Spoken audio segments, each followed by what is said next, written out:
ซ่อนเรื่องราวส่วนตัวเอาไว้บางคนกำลังเผชิญกับการเลิกราบางคนกำลังประสบปัญหา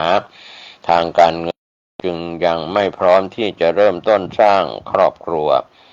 นอกจากนี้ยังมีคู่รักที่กำลังเข้ารับการรักษาภาวะมีบุตรยากหรือเพียงแค่ยังไม่พร้อมที่จะมีลูกเมื่อถูกถามซ้ำๆพวกเขาก็อาจรู้สึกกดดันที่จะต้องอธิบายในสิ่งที่พวกเขายังไม่อยากบอกก็เป็นเรื่อง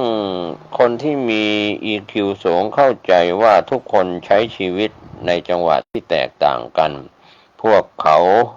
เคารพการตัดสินใจของแต่ละบุคคลและไม่มองเหตุการณ์สำคัญอย่างการแต่งงานหรือการมีลูกเป็น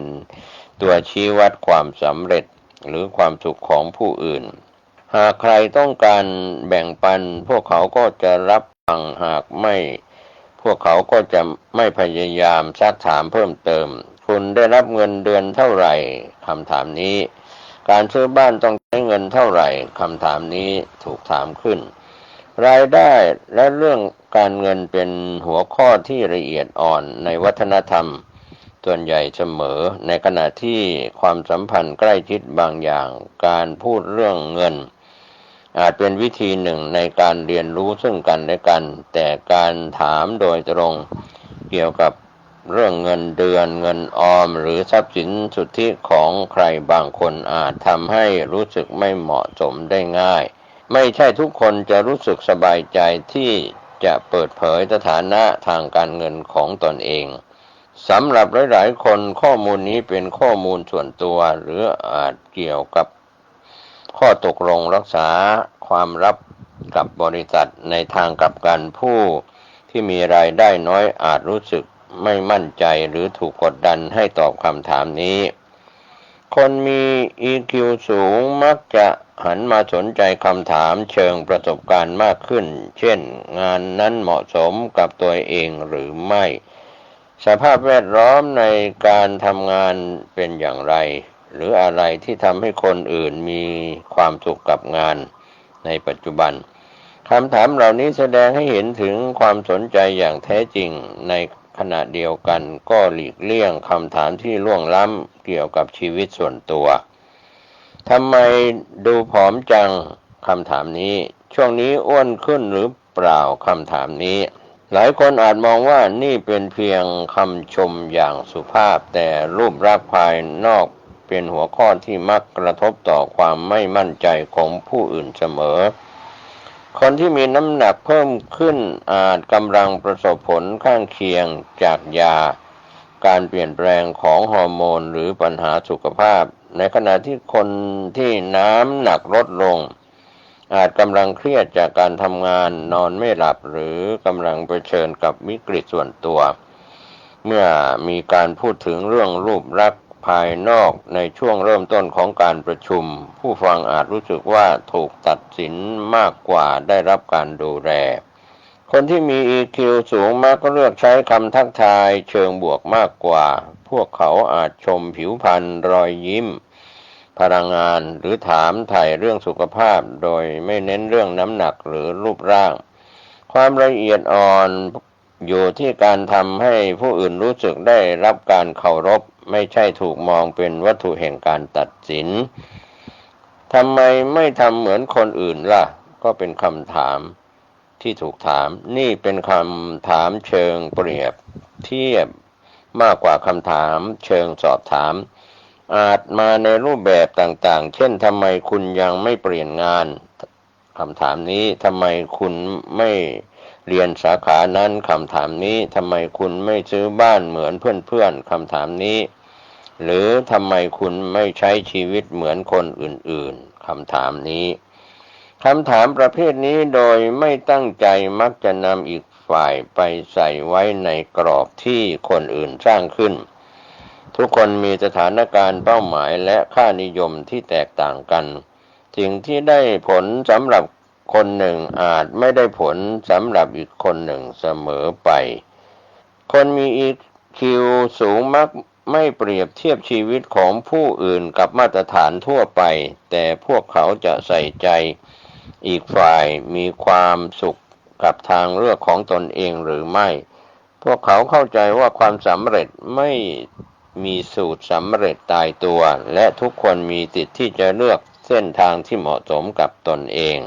ในความเป็นจริงแล้วความฉลาดทางอารมณ์ EQ ไม่ได้หมายถึงการหลีกเลี่ยงหัวข้อที่ละเอียดอ่อนโดยสิ้นเชิงแต่ก็หมายถึงการเลือกเวลาที่เหมาะสมความสัมพันธ์ที่เหมาะสมและทัศนคติที่เหมาะสมในการสื่อสารมีคำถามบางอย่างที่สามารถพูดคุยกันได้ระหว่างเพื่อนสนิทหากทั้งสองฝ่ายรู้สึกสบายใจที่จะพูดคุยกันสิ่งที่ทำให้คนที่มี EQ สูงแตกต่างจากคนอื่นก็คือพวกเขาจะให้ความสำคัญกับความรู้สึกของผู้อื่นมากกว่าความอยากรู้อยากเห็นของตนเองพวกเขาเข้าใจว่าการสนทนาที่ดีไม่ได้เริ่มต้นด้วยคำถามที่ทำให้คนอื่นรู้สึกถูกโจมตีแต่เริ่มต้นด้วยความเคารพและความสามารถในการเอาใจใส่เรียกว่าเอาใจเขามาใส่ใจเรานี่แหละครับท่านผู้ฟังก็เป็นเรื่องราวที่นำเสนอในหัวข้อเรื่องราวที่น่าสนใจคนที่มี EQ สูงจะไม่ถามคำถาม4ข้อกับคนอื่นครับก็เป็นมุมมองขอบคุณแหล่งข่าวที่ได้รายงานข่าว EQ สูงจะไม่ถามคำถาม4ข้ออย่างไรที่ได้กล่าวไปแล้วนะครับก็เรื่องของ EQ สูง EQ ต่ำก็เป็นเรื่องของแต่ละคนแต่ละท่านทั้งหญิงทั้งชายทั้งเด็กทั้งผู้ใหญ่ทั้งคนไทยและชาวต่างชาติก็เป็นธรรมดาการเกิดมา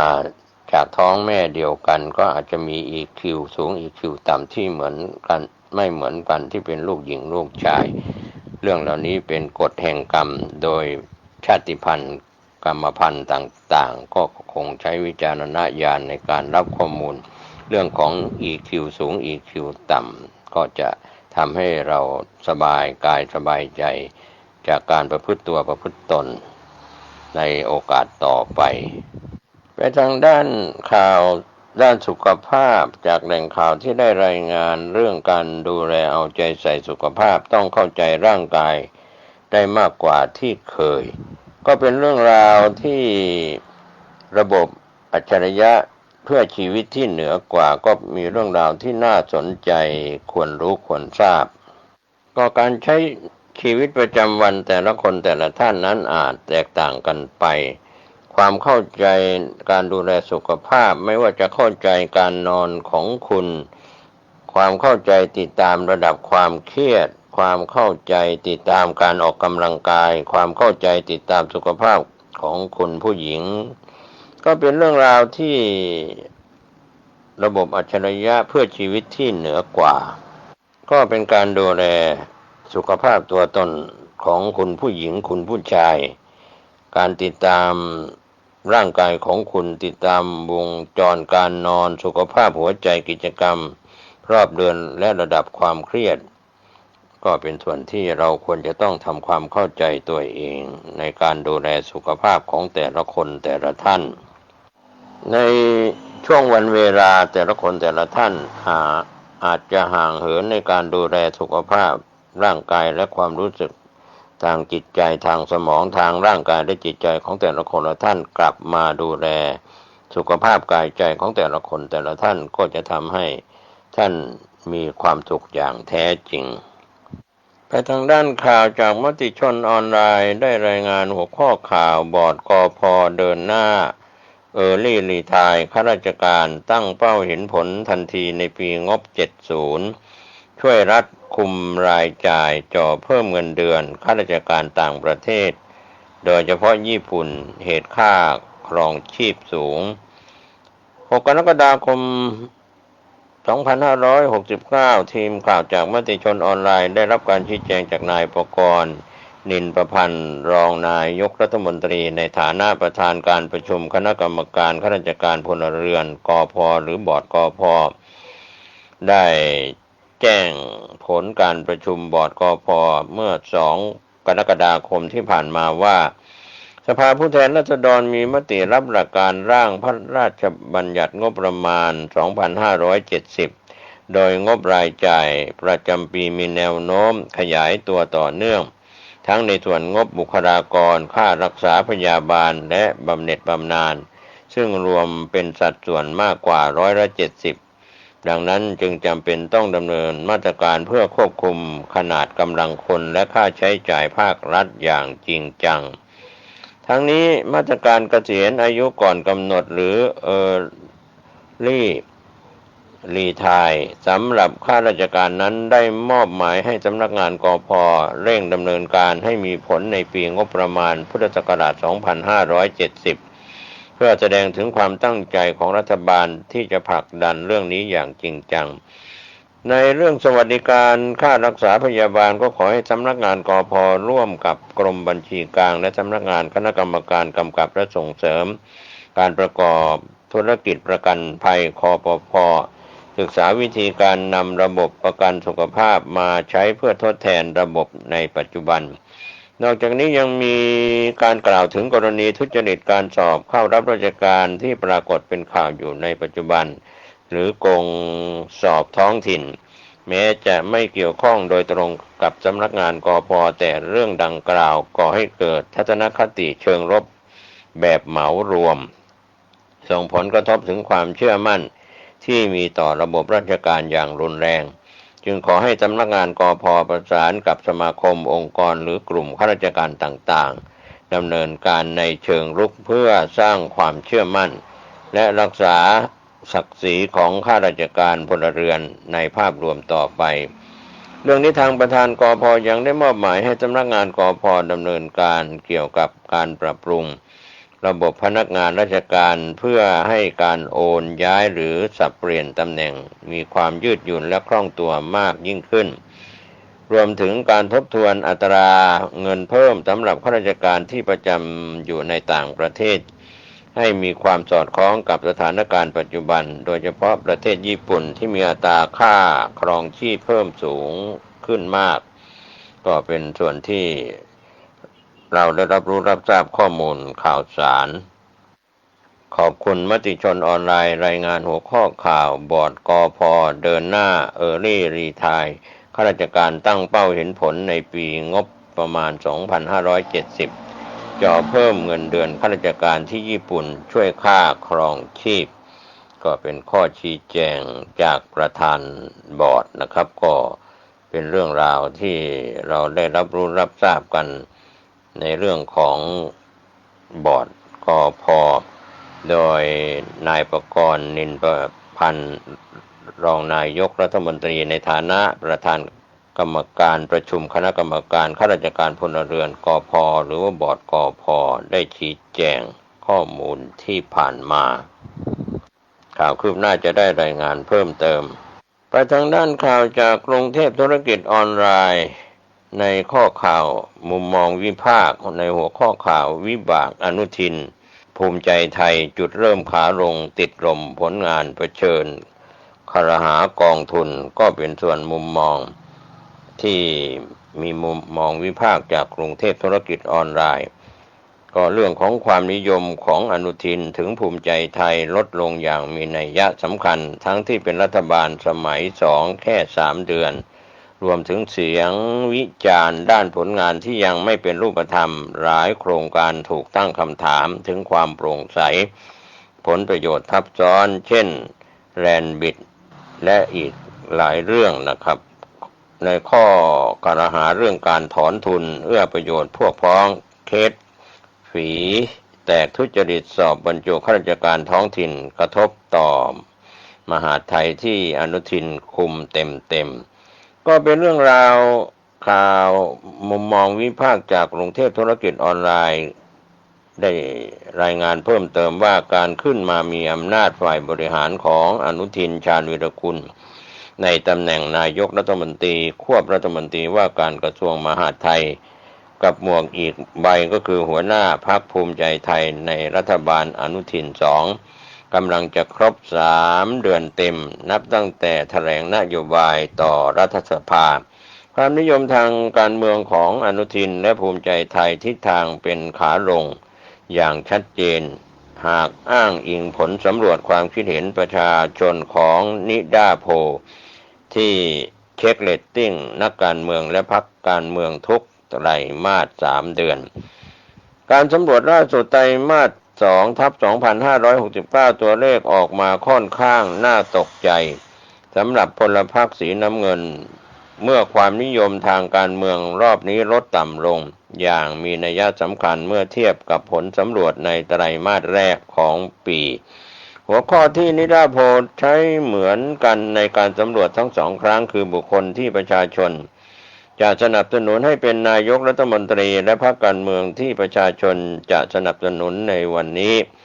ในช่วงเวลาสำรวจไตรมาสแรกเกิดขึ้นระหว่าง19ถึง24มีนาคม2569ต้นปีหลังเลือกตั้งใหญ่8กุมภาพันธ์2569ตอนนั้นอนุทินเพิ่งนำทัพภูมิใจไทยเสร็จศึกเลือกตั้งพร้อมผลงานชนะเป็นพรรคอันดับ1ได้193 สสกระแสช่วงนั้นถือว่ายังค่อนข้างดีต่อเนื่องมาตั้งแต่ช่วงหาเสียงเลือกตั้งกับกลยุทธ์ชูจุดขายเรื่องชาตินิยมสู้รบกับกัมพูชารวมถึงการวางตัวบุคคลมืออาชีพเข้ามาบริหารงานทั้งเอกนิติธันประภาสศรีหศักดิ์พวงเกตแก้วและสุภจีสุธรรมพันธ์ช่วงขาขึ้นภูมิใจไทยในสมัยแรกของการเป็นรัฐบาลปลายปี2568ถึงขออภัยปลายปี2568ถึงต้นปี2569ก็ถูกมองว่าทำอะไรก็ใช่ไปหมดการเตรียมความพร้อมเลือกตั้งแต่รัฐบาลสมัยอนุทิน1แต่งตั้งโยกย้ายข้าราชการมหาดไทยล่วงหน้าซึ่งมีส่วนสำคัญในการคว้าชัยชนะผลโพลความนิยม3 เดือนแรกของอนุทิน 29.40% ถือว่าสูงมากเมื่อเทียบกับอนุทินในบริบทก่อนๆที่ร่วมหลายรัฐบาลที่ผ่านมาซึ่งปกติคอการเมืองจะรู้ดีว่านักการเมืองคนนี้ไม่ใช่คนที่มีกระแสอะไรในตัวเปรี้ยงปร้างขนาดนั้นส่วนความนิยมของพรรคภูมิใจไทยอยู่ที่ 26.60%ตอนนั้นก็ถือว่าสร้างปรากฏได้ครั้งแรกๆเพราะตัวเลขสูงกว่าพรรคเพื่อไทยผ่านไปเพียง3 เดือนหลังอนุทินฟอร์มรัฐบาลเสร็จสิ้นโดยมีภูมิใจไทยเป็นแกนนำสมัย2เข้าปฏิบัติหน้าที่มีอำนาจเต็มช่วงไตรมาส2แต่กลับไม่สามารถรักษาเพดานบินในเรื่องความนิยมให้ใกล้เคียงกับไตรมาสแรกได้ตัวเลขลดลงอย่างชัดเจนตัวของอนุทินสัดส่วนความนิยมลดลงถึง 7.72% ส่วนภูมิใจไทยลดลงสูงสุดถึง 9.6%หรือตีกลมๆเกือบ10หรือประมาณ 10% เลยทีเดียวตัวเลขถือว่าสูงมากก็เป็นส่วนที่ในขณะที่ณัฐพงษ์เรืองปัญญาวุฒิหัวหน้าพรรคประชาชนจากเดิมสัดส่วนความนิยมอยู่ที่ 30.60% เทียบกับครั้งล่าสุดลดลง 4.52% ถือว่าค่อนข้างสูงส่วนความนิยมของพรรคสีส้มจาก 35.80% ลดลง 1% ดูจะดรอปไปบ้างแต่ภาพรวมก็ยังถือว่าทรงๆไม่ได้สวิงมากอภิสิทธิ์เวชชาชีวะหัวหน้าพรรคประชาธิปัตย์จากเดิม 10.92% เพิ่มขึ้น 0.88% ส่วนความนิยมพรรคสีฟ้าจาก 11.64% เพิ่มขึ้น 1.04% เปลี่ยนแปลงเล็กน้อยแทบไม่มีนัยสำคัญอะไรอีกคนที่น่าสนใจคือยศชนะนันท์วงศ์สวัสดิ์จาก 8.08% เพิ่มขึ้นเป็น 3.56% ส่วนพรรคเพื่อไทยจาก 12.04% เพิ่มขึ้น 4.8% เริ่มเห็นสัญญาณฟื้นตัวดีกว่า3พรรคแรกหลังเผชิญพิษคลิปอังเคิลจบแพทองธารชินวัตรหลุดเก้าอี้นายกพร้อมกับการเปลี่ยนแปลงทางการเมืองครั้งใหญ่คำถามจึงมีอยู่ว่าเหตุใดอนุทินภูมิใจไทยไม่สามารถยืนระยะรักษาความนิยมได้เรื่องนี้เจ้าของ พรรคภูมิใจไทยย่อมรู้แก่ใจดีว่ากำลังเผชิญแรงเสียดทานหลายเรื่องจนเป็นที่มาของเรื่องการวัดผลงานรัฐมนตรีและหลายคนงานยังไม่ออก3 เดือนของรัฐบาลอนุทิน2ปฏิเสธไม่ได้ว่ามีแต่เรื่องให้เป็นที่ครหาเริ่มตั้งแต่สงครามในตะวันออกกลางสหรัฐอเมริกาอิสราเอลกับอิหร่านจนช่องแคบฮอร์มุซถูกปิดไม่สามารถขนส่งน้ำมันออกมาได้ส่งผลให้สถานการณ์ในประเทศราคาพุ่งสูงน้ำมันขาดปั๊มเกิดการกักตุนท่ามกลางเสียงวิจารณ์ว่ามีไอ้โม่งฟันส่วนต่างราคารามไปจนถึงความไม่ไว้วางใจของประชาชนต่อตัวพี่พัฒน์รัชกิจประการที่มีธุรกิจครอบครัวอยู่ในอุตสาหกรรมนี้ตอนนั้นคำว่าถอนทุนทางการเมืองจึงกระชอนโครงการแลนด์บิดก็เป็นอีกเรื่องที่ภาคประชาชนสังคมต่อต้านอย่างหนักกังวลเรื่องสิ่งแวดล้อมวิถีชีวิตคนในท้องถิ่นที่สำคัญมีข้อครหาว่าคนใกล้ชิดรัฐบาลที่รู้ข้อมูลภายในกว้านซื้อที่ดินเก่งกำไรล่วงหน้าจึงหนีไม่พ้นโดนครหาถอนทุนอีกตามเคยหรือ TH Cadet AI พาสปอร์ตที่เต็มไปด้วยคำถามมากมายถึงขั้นตอนที่มาที่ไปของโครงการข้อสังเกตเรื่องการเอื้อประโยชน์พวกพ้องเรื่องของผลงานรัฐบาลก็เป็นอีกการท้าทายของอนุทินและภูมิใจไทยว่าจะเก่งทำเหมือนเก่งเกมการเมืองแต่สู้แย่งชิงมากน้อยแค่ไหน3 เดือนที่ผ่านมาแม้จะมองว่าเป็นเวลาที่ไม่มากแต่ก็เพียงพอที่จะระบุได้ว่าหลายคนยังต้องใช้โชว์ฟอร์มให้ได้ตามความคาดหวังของสังคมทั้งกวนรูปเทพและเหล่ารัฐมนตรีคนนอกมืออาชีพเพราะบางคนที่เริ่มเห็นแววชัดเจนว่าไม่ตรงปกไม่เหมือนที่พูดตอนหาเสียงกรณีล่าสุดการทุจริตสอบบรรจุข้าราชการท้องถิ่นก็สะเทือนรัฐบาลอย่างจังอนุทินและคนของภูมิใจไทยวนเวียนเข้าไปบริหารกระทรวงมหาดไทยเป็นรัฐมนตรีช่วยว่าการบ้างเป็นว่าการบ้างแทบจะต่อเนื่องยาวนานตั้งแต่ปี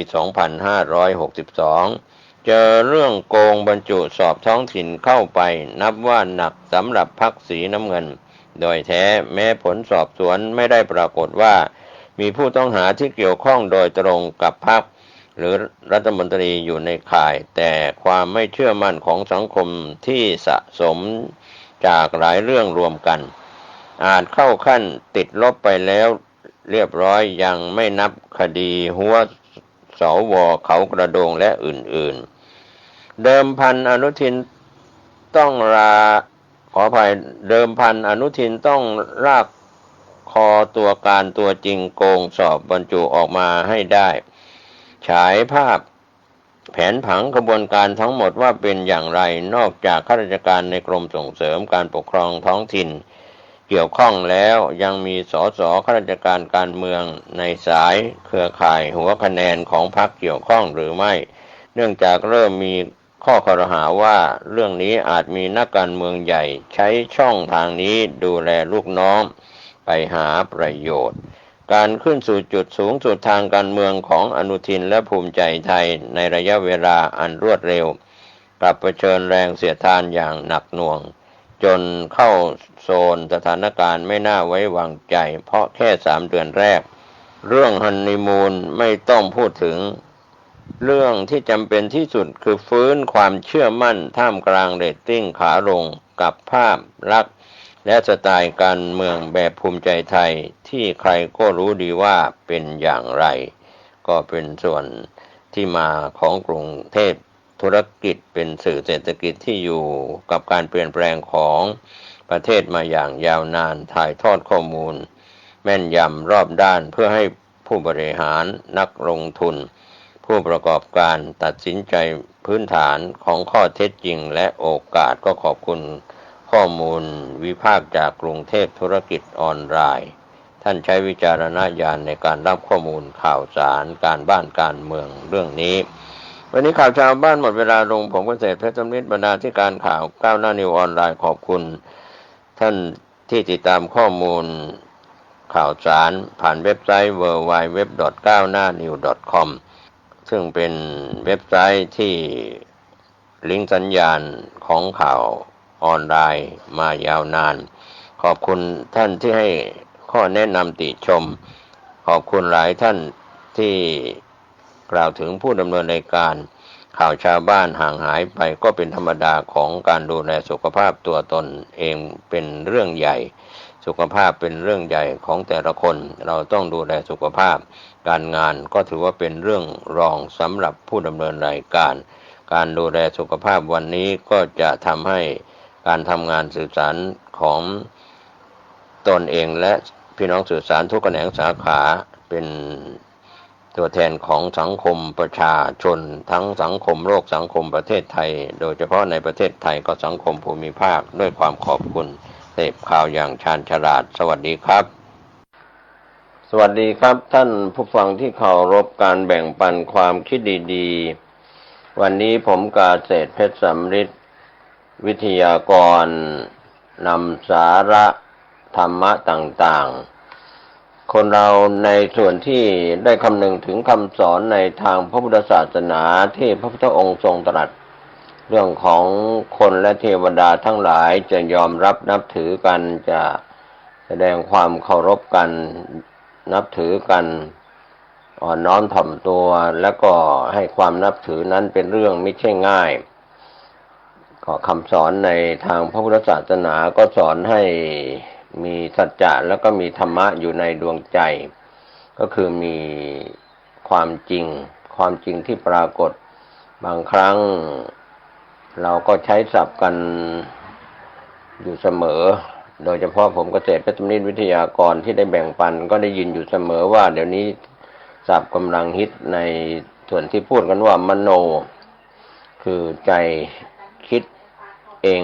เองยอมรับเองปฏิเสธเองก็เรียกว่าเป็นมโนกรรมความจริงมโนกรรมนั้นก็เป็นความจริงนะครับคิด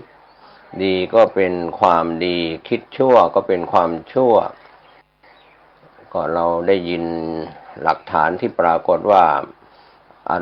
ไรก็เกิดที่ใจนะครับมโนปุพังคมาธัมมามโนเศรษฐามโนมยานะครับดังนั้นอะไรที่เกิดที่ใจเกิดก็เรียกว่าต้นขั้วต้นธรรมต้นธาตุก็เกิดที่ใจเราอย่าไปมองข้ามแต่เราควรจะได้ให้ใจหรือสมองของเราในส่วนของรูปธรรมนามธรรมที่เราพูดว่ามโนคือใจที่เป็นนามธรรมส่วนสมองนั้นเป็นเรื่องของรูปธรรมทั้งรูปทั้งนามที่เป็นส่วนที่เราเรียกว่ามโนวิญญาณรู้ทางใจก็เป็นมโนจริงๆนะครับทางใจแต่การที่เราคิดนั้นก็ไม่ใช่เพียงอย่างเดียวไม่ใช่เรื่องเพ้อฝันเราก็คิดแล้วก็พูดได้คิดแล้วก็ทำได้ก็เป็นสัจจะทางคำพูดสัจจะทางตัวหนังสือสัจจะต่างๆความจริงที่เป็นที่ยอมรับคนเราถ้าขาดความเชื่อถือกันจะเป็นบรรพชิตจะเป็นฆราวาสผู้ครองเรือนก็ไม่มีความหมายนะครับท่านผู้ฟังเพราะว่าเรื่องของการขาดความเชื่อถือเคารพขาดความนับถือขาดความเคารพนั้นเป็นเรื่องที่ไม่มีอยู่ในดวงใจแล้วก็ไปได้ไม่นานเราดูจากข้าราชการทหารตำรวจฝ่ายปกครองหรือผู้บังคับบัญชารัฐวิสาหกิจหรือบริษัทห้างร้านต่างๆที่ใช้อำนาจบาดใหญ่กับผู้ใต้บังคับบัญชาเขาก็ยอมรับกันไปตามหน้าที่การงานแต่ทางจิตใจเขาอาจจะต่อต้านแอนตี้ไม่ยอมรับก็ได้เพราะว่าเรื่องของใจนั้นเป็นเรื่องของการสมยอมเป็นเรื่องที่น่าคิดอยู่ดังนั้นวันนี้อยากจะพาท่านผู้ฟังไปย้อนยุคในสมัยพุทธกาลที่องค์สมเด็จพระสัมมาสัมพุทธเจ้ายังทรงมีพระชนอยู่นะครับในสมัยที่พระผู้มีพระภาคเจ้ามี พระอานนท์เป็นปัจฉาสมณะมีภิกษุสงฆ์หมู่ใหญ่เป็นบริวารเสด็จข้ามแม่น้ำหิรัญยวดีจนถึงเมืองกุสินาราเสด็จเข้าสู่สารวโนทยานเป็นอุทยานซึ่งสะพรั่งไปด้วยต้นสาระรับสั่งให้พระอานนท์จัดแท่นบรรทมระหว่างต้นสาระมีกิ่งโน้มเข้าหากันให้หันพระเศียรไปทางทิศอุดรก็คือทิศเหนือก็เรียกว่าเตรียมตัวเสด็จดับขันธปรินิพพานในวาระสุดท้ายของพระพุทธเจ้าครั้งนั้นมีบุคคลเป็นจำนวนมากที่เดินทางมาจากสารทิศต่างๆเดินทางมาเพื่อเข้าเฝ้าพระพุทธเจ้าในส่วนที่เป็นเวลาสุดท้ายแผ่เป็นปริมณฑลกว้างออกไปสุดสายตาทีเดียวพระพุทธเจ้าทรงเห็นเหตุการณ์ดังนั้นแล้วจึงตรัสกับพระอานนท์เป็นเชิงปรารภว่าอานนท์พุทธบริษัททั้งสี่ภิกษุภิกษุณีอุบาสกอุบาสิกาทำสักการะบูชาเราด้วยเครื่องบูชาสักการะทั้งหลายที่เป็นอามิตรก็มีดอกไม้ธูปเทียนน้ำอบน้ำหอมเหล่านี้เป็นต้นเป็นตัวอย่างหาชื่อว่าเป็นการบูชาตถาคตด้วยการบูชาอันยิ่งไม่อานนท์ผู้ใดปฏิบัติตามธรรมปฏิบัติชอบยิ่งปฏิบัติธรรมอันเหมาะสมผู้นั้นชื่อว่าสักการะบูชาเราด้วยการบูชาอันยอดยิ่งอันยอดเยี่ยมก็หมายความว่าลงมือประพฤติปฏิบัติอย่าเพียงแต่ฟังอย่าเพียงแต่แค่ศึกษาพระไตรปิฎกอรรถกถาฎีกานะครับมีความหมายก็ดังที่พระเถราจารย์หลายรูปพูดว่าเรียนจบพระไตรปิฎกปริยนธรรม9ประโยคท่านปรารภตนเองว่าหัวโตขาลีบก็คือหัวโตมีความรู้ท่วมหัวขาลีบช่วยเหลือตนเองไม่ได้ก็หมายความว่ายังไม่ได้ลงมือประพฤติปฏิบัติดังนั้นถ้าเราเรียนจบพระไตรปิฎกอรรถกถาฎีกานุฎีกาปริยนธรรม9ประโยคจบอภิธรรมบัณฑิตปริญญาตรีโทเอกอย่าไปคิดว่าเรารู้แล้วเข้าใจแล้วก็เป็นมโนเหมือนกันนะครับไปเหมาเอาเองว่าเราเข้าใจแล้วรู้แล้วก็ไม่สามารถจะปฏิบัติได้เหมือนโปธิละใบลานเป่าในสมัยพุทธกาลจบพระไตรปิฎกเป็นอาจารย์ในสำนักต่างๆสอนพระภิกษุสามเณรภิกษุณีติฆมานาสามเณรีแล้วก็อุบาสกอุบาสิกามีศิษยานุศิษย์มากมายแต่ไม่สามารถที่จะเป็นที่ยอมรับของในสำนักพระพุทธเจ้าก็พระองค์ทรงตรัสถึงพระโพธิละว่าเป็นผู้มีใบลานเปล่าคือหมายความว่ายังไม่ได้บรรลุธรรมมีพระโสดาบันพระสกิทาคามีพระอนาคามีและพระอรหันต์อันนี้เป็นผู้ที่ไม่ว่างเปล่าเรียกว่าไม่ว่างเปล่าจากคุณธรรมแต่การเรียนนั้นก็แค่ตัวหนังสือการฟังการท่องการจำเท่านั้นเชื่อว่าเป็นความรู้ความเข้าใจเป็นการจำโดยสัญญาความจำโดยการท่องบนสาธยายก็ถือว่ายังไม่ถึงจุดจบที่หมายปลายทางเรียกว่ายังไม่จบการศึกษาอย่างแท้จริงถ้าเราเป็นผู้คงแก่เรียนแล้วเราศึกษาเข้าไปคำว่าเสขะผู้ศึกษาใครเป็นผู้ศึกษาปุถุชนอริยบุคคลเบื้องต่ำสามมีพระโสดาบันพระสกิทาคามีพระอนาคามีส่วนผู้ที่จบการศึกษาก็คือผู้ที่ปฏิบัติวิปัสสนากรรมฐานจนได้บรรลุมรรคผลนิพพานชั้นพระอรหัตผลเป็นพระอรหันต์หมดสิ้นจากอาสวะกิเลสอย่างแท้จริงดังนั้นถ้าเรามองนึกถึงคำสอนของพระพุทธเจ้าในวาระสุดท้ายว่าบุคคลย่อมต้องเรียกว่าพลัดพรากจากของที่รักสิ่งที่รักที่พอใจเป็นธรรมดาไม่มีอะไรจะเข้าไปยับยั้งได้ พระพุทธองค์จึงตรัสกับพระอานนท์ว่าอย่าคร่ำครวญนักเลยเราเคยบอกไว้แล้วมิใช่หรือว่าบุคคลย่อมต้องพลัดพรากจากสิ่งที่รักที่พอใจเป็นธรรมดาโลกนี้หรือโลกไหนๆก็ตามไม่มีอะไรยั่งยืนถาวรเลยสิ่งทั้งหลายมีการเกิดย่อมมีการดับเป็นธรรมดาเป็นที่สุดไม่มีอะไรยับยั้งต้านทานได้ข้าแต่พระองค์ผู้เจริญประดุจดวงตะวันพระอานนท์ก็ทูลด้วยเสียงสะอื้นน้อยๆข้าพระองค์มารำพึงว่า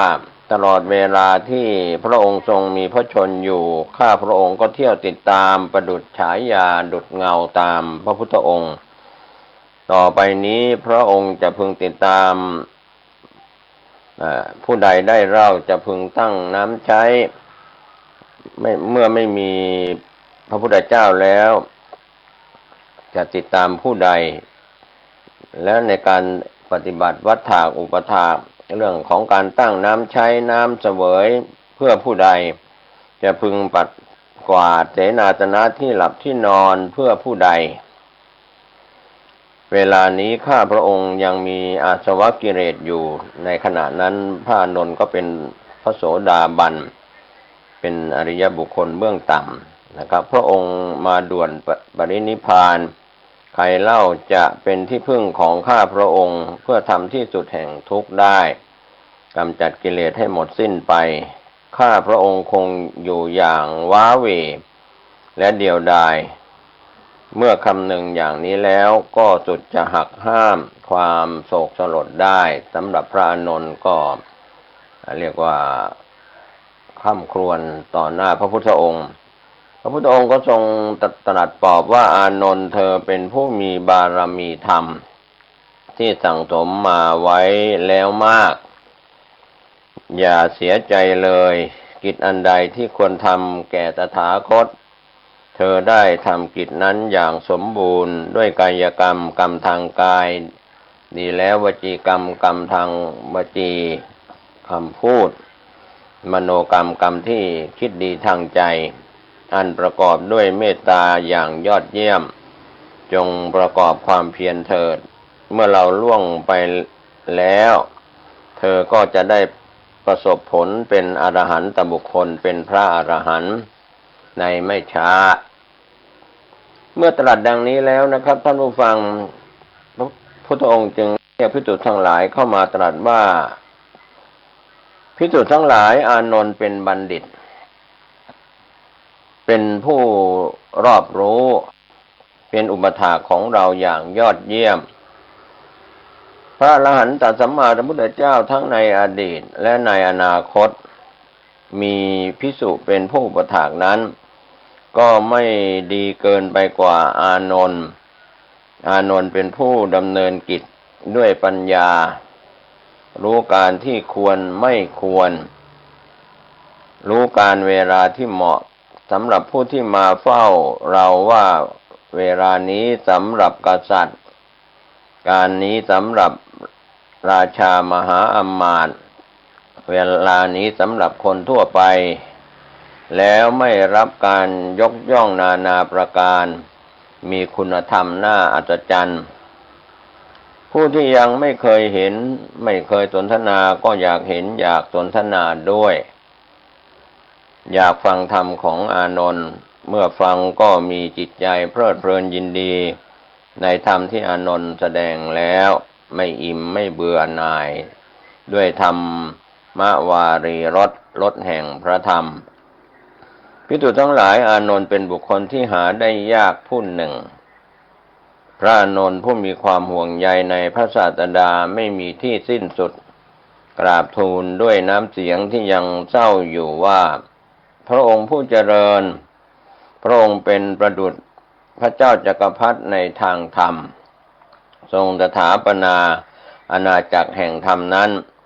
ทรงเป็นธรรมราชาผู้ยิ่งกว่าราชาใดๆในพื้นพิภพนี้ข้าพระองค์เห็นว่าไม่สมควรแก่พระองค์เลยที่จะปรินิพพานในเมืองกุสินาราอันเป็นเมืองเล็กเมืองน้อยข ขอพระองค์ไปปรินิพพานในเมืองใหญ่ๆเช่นราชคฤห์สาวัตถีจำปาสาเกตโกสัมพีพาราณสีเหล่านี้เถิดพระเจ้าข้าในมหานครเหล่านั้นมีกษัตริย์พราหมณ์เศรษฐีขหบดีและชาวนครทุกชั้นที่เลื่อมใสในพระองค์มีอยู่มากจะได้ทำมาเรียกว่าจะได้มามหาสักการะสรีระของพระพุทธองค์อย่างยิ่งใหญ่มโหฬารควรแก่การเป็นพระสัมมาสัมพุทธเจ้าที่มีอุดมมรัตนะสมบูรณ์ด้วยแก้วในโลกใบนี้พระตถาคตอุบัติขึ้นเพื่อประโยชน์สุขแก่มหาชนแล้วก็นิพพานไปเพียงรูปเดียวแต่เกียรติคุณก็ยังคงอยู่นะครับท่านผู้ฟังพระพุทธองค์ทรงตรัสต่อกับพระอานนท์ว่าอานนท์เธออย่ากล่าวอย่างนั้นเลยชีวิตของตถาคตเป็นชีวิตแบบอย่างตถาคตนิพพานไปแต่เพียงรูปเท่านั้นแต่เกียรติคุณของเรายังคงอยู่ต่อไปเราต้องการชีวิตนี้งามทั้งในเบื้องต้นท่ามกลางและก็ที่สุดอานนท์ตถาคตอุบัติแล้วเพื่อประโยชน์สุขแห่งมหาชนเมื่ออุบัติมาสู่โลกนี้แล้วเราเกิดแล้วในป่านามว่าลุมพินีเมื่อตรัสรู้อนุตตรสัมมาสัมโพธิญาณเราก็ได้บรรลุธรรมแล้วในป่าตำบลอุรุเวราเสนานิคมแขวงเมืองราชคฤห์มหานคร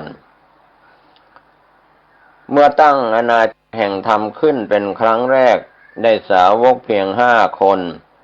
เราก็ตั้งลงแล้วณป่าอิสิปตนะมฤคทายวันเขตเมืองพาราณสีครั้งนั้นเป็นครั้งในส่วนครั้งนี้ก็ถือว่าเป็นครั้งสุดท้ายแห่งเราก็ควรนิพพานในป่าเช่นเดียวกันอันหนึ่งกุสินารานี้แม้บัดนี้จะเป็นเมืองน้อยแต่ในโบราณกาลในอดีตกุสินารานี้เคยเป็นเมืองใหญ่มาแล้ว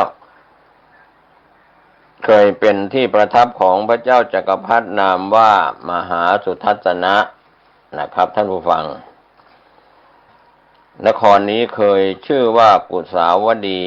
เป็นราชธานีที่สมบูรณ์มั่งคั่งมีคนมากมีมนุษย์นิกรเกลื่อนกลเต็มบ้านเต็มเมืองนะครับพรั่งพร้อมด้วยธัญญาหารมีโรมณียสถานที่บันเทิงใจ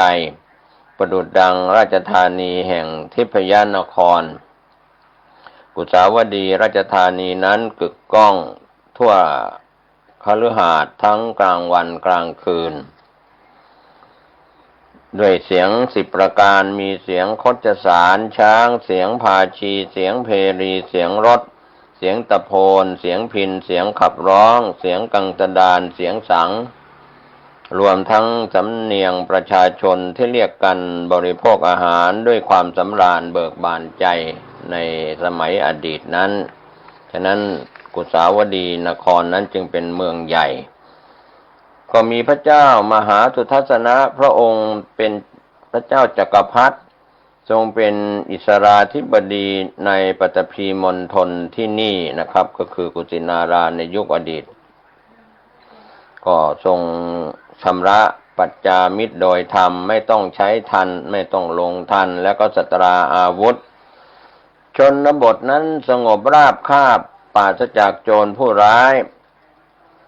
แม่และก็บุตรธิดามีความอิ่มอกด้วยความเพลิดเพลิน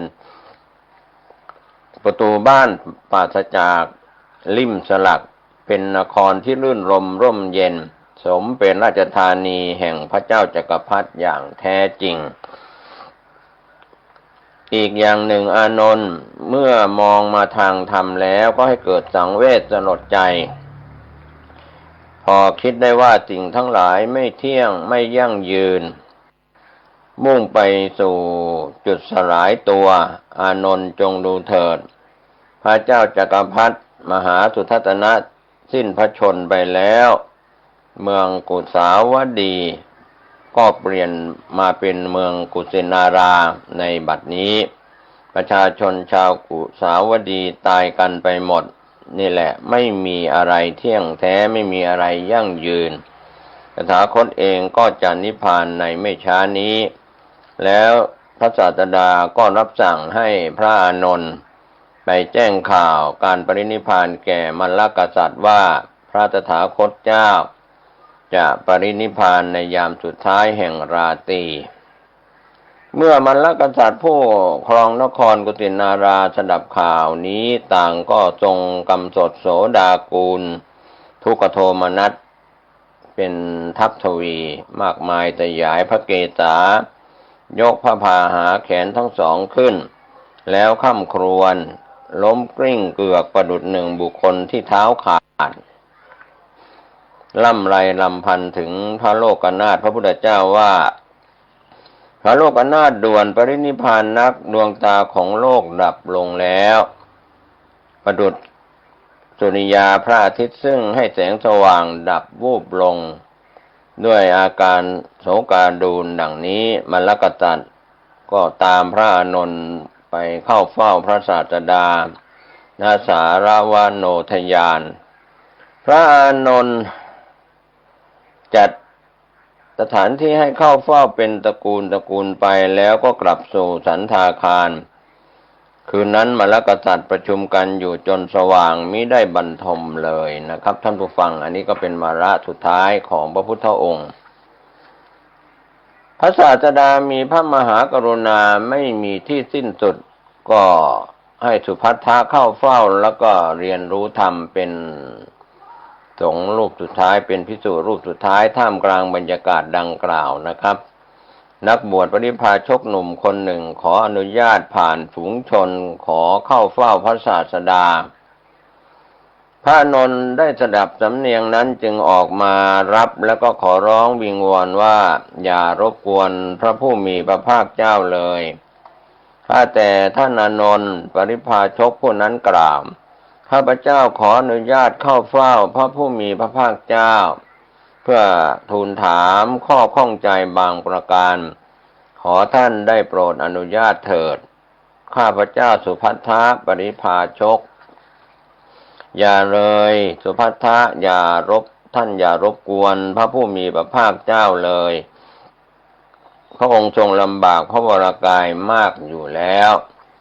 พระองค์ประชวรหนักจะปรินิพพานในยามสุดท้ายแห่งราตรีคืนนี้แน่นอนท่านอานนท์สุภัททะวิงวอนต่อไปโอกาสของข้าพเจ้าเหลือเพียงเล็กน้อยขอท่านอาศัยความเอ็นดูโปรดอนุญาตให้ข้าพเจ้าเฝ้าพระศาสดาเถิด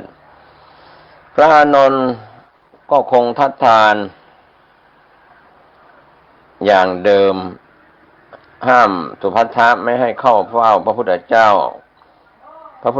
สุภัททะก็ยังคงอ้อนวอนครั้งแล้วครั้งเล่าไม่ยอมท้อถอยนะครับท่านผู้ฟังจนกระทั่งได้ยินเสียงที่สนทนาไปถึงพระศาสดาพระมหากรุณาธิคุณอันไม่มีที่สิ้นสุดก็รับสั่งกับพระอานนท์ว่า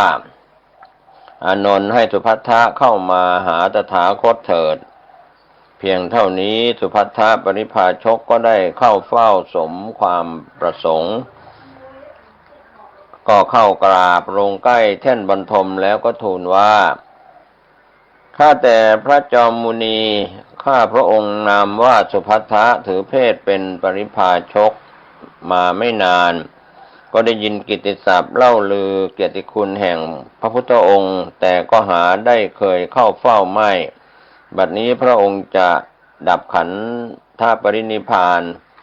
ข้าพระองค์ขอประทานโอกาสซึ่งมีอยู่น้อยนี้ทูลถามข้อข้องใจบางประการเพื่อจะได้ไม่เสียใจในภายหลังพระพุทธองค์ก็ตรัสตอบว่าถามเถิดสุภัททะพระศาสดาตรัสดังนั้นแล้วสุภัททะก็ถามพระพุทธองค์ว่าพระองค์ผู้เจริญคณาจารย์ทั้งหกก็มีปุรณกัสสปะมัคคลิโคสารอาชิตาเกตกัมพลปกุทากัจจายนะสัญชัยเวรัตถบุตร และนิคลนาถบุตรเป็นศาสดาเจ้าลัทธิที่มีคนนับถือมากเคารพบูชามากครับศาสดาเหล่านี้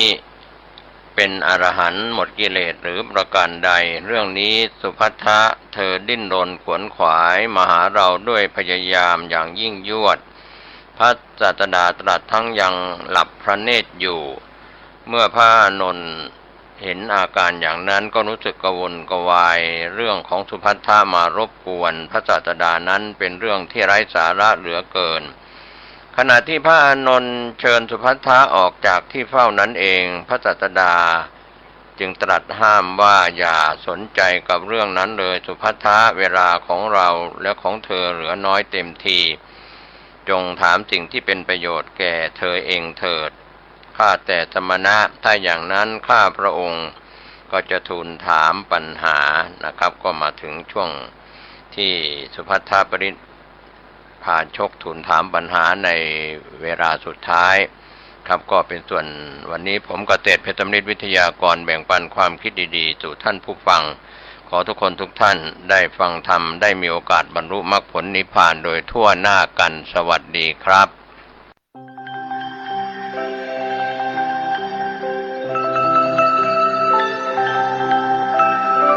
พระธาตุมหัศจรรย์แห่งพระพุทธศาสนาพระพุทธศาสนาเป็นศาสนาแห่งสัจธรรมมีหลักธรรมคำสอนที่สามารถปฏิบัติให้รู้ตามเห็นจริงได้การบรรลุธรรมในพระพุทธศาสนานั้นบรรลุที่ใจ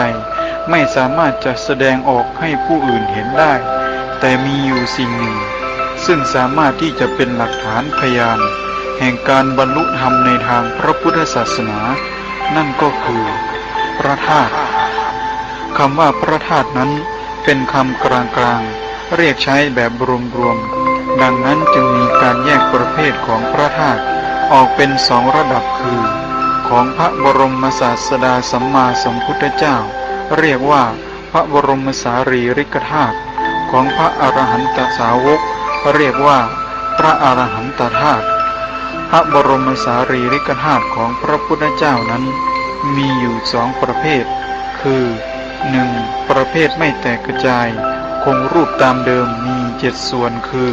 พระเขี้ยวแก้ว4พระลากขวัญ2และพระอุณหิต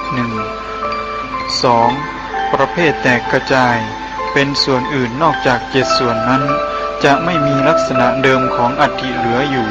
ขนาดเล็กเท่าเมล็ดพันธุ์ผักกาดขนาดกลางเท่าเมล็ดข้าวสารหักและขนาดใหญ่เท่าเมล็ดถั่วเหลืองพระอรหันตธาตุของพระสาวกนั้นมีลักษณะแตกต่างจากพระบรมสารีริกธาตุคือมีขนาดใหญ่กว่าพรรณะหยาบกว่าและหลากหลายลักษณะสันฐานตามวาสนาบารมีของพระอรหันต์แต่ละองค์จะอย่างไรก็ตามพระธาตุและพระบรมสารีริกธาตุก็มีคุณสมบัติเหมือนกันคือถ้าหากมีขนาดเล็กเท่าเมล็ดข้าวสารลงไปสามารถลอยน้ำได้น้ำจะเป็นแอ่งบุ๋มลงไปรองรับพระบรมสารีริกธาตุไว้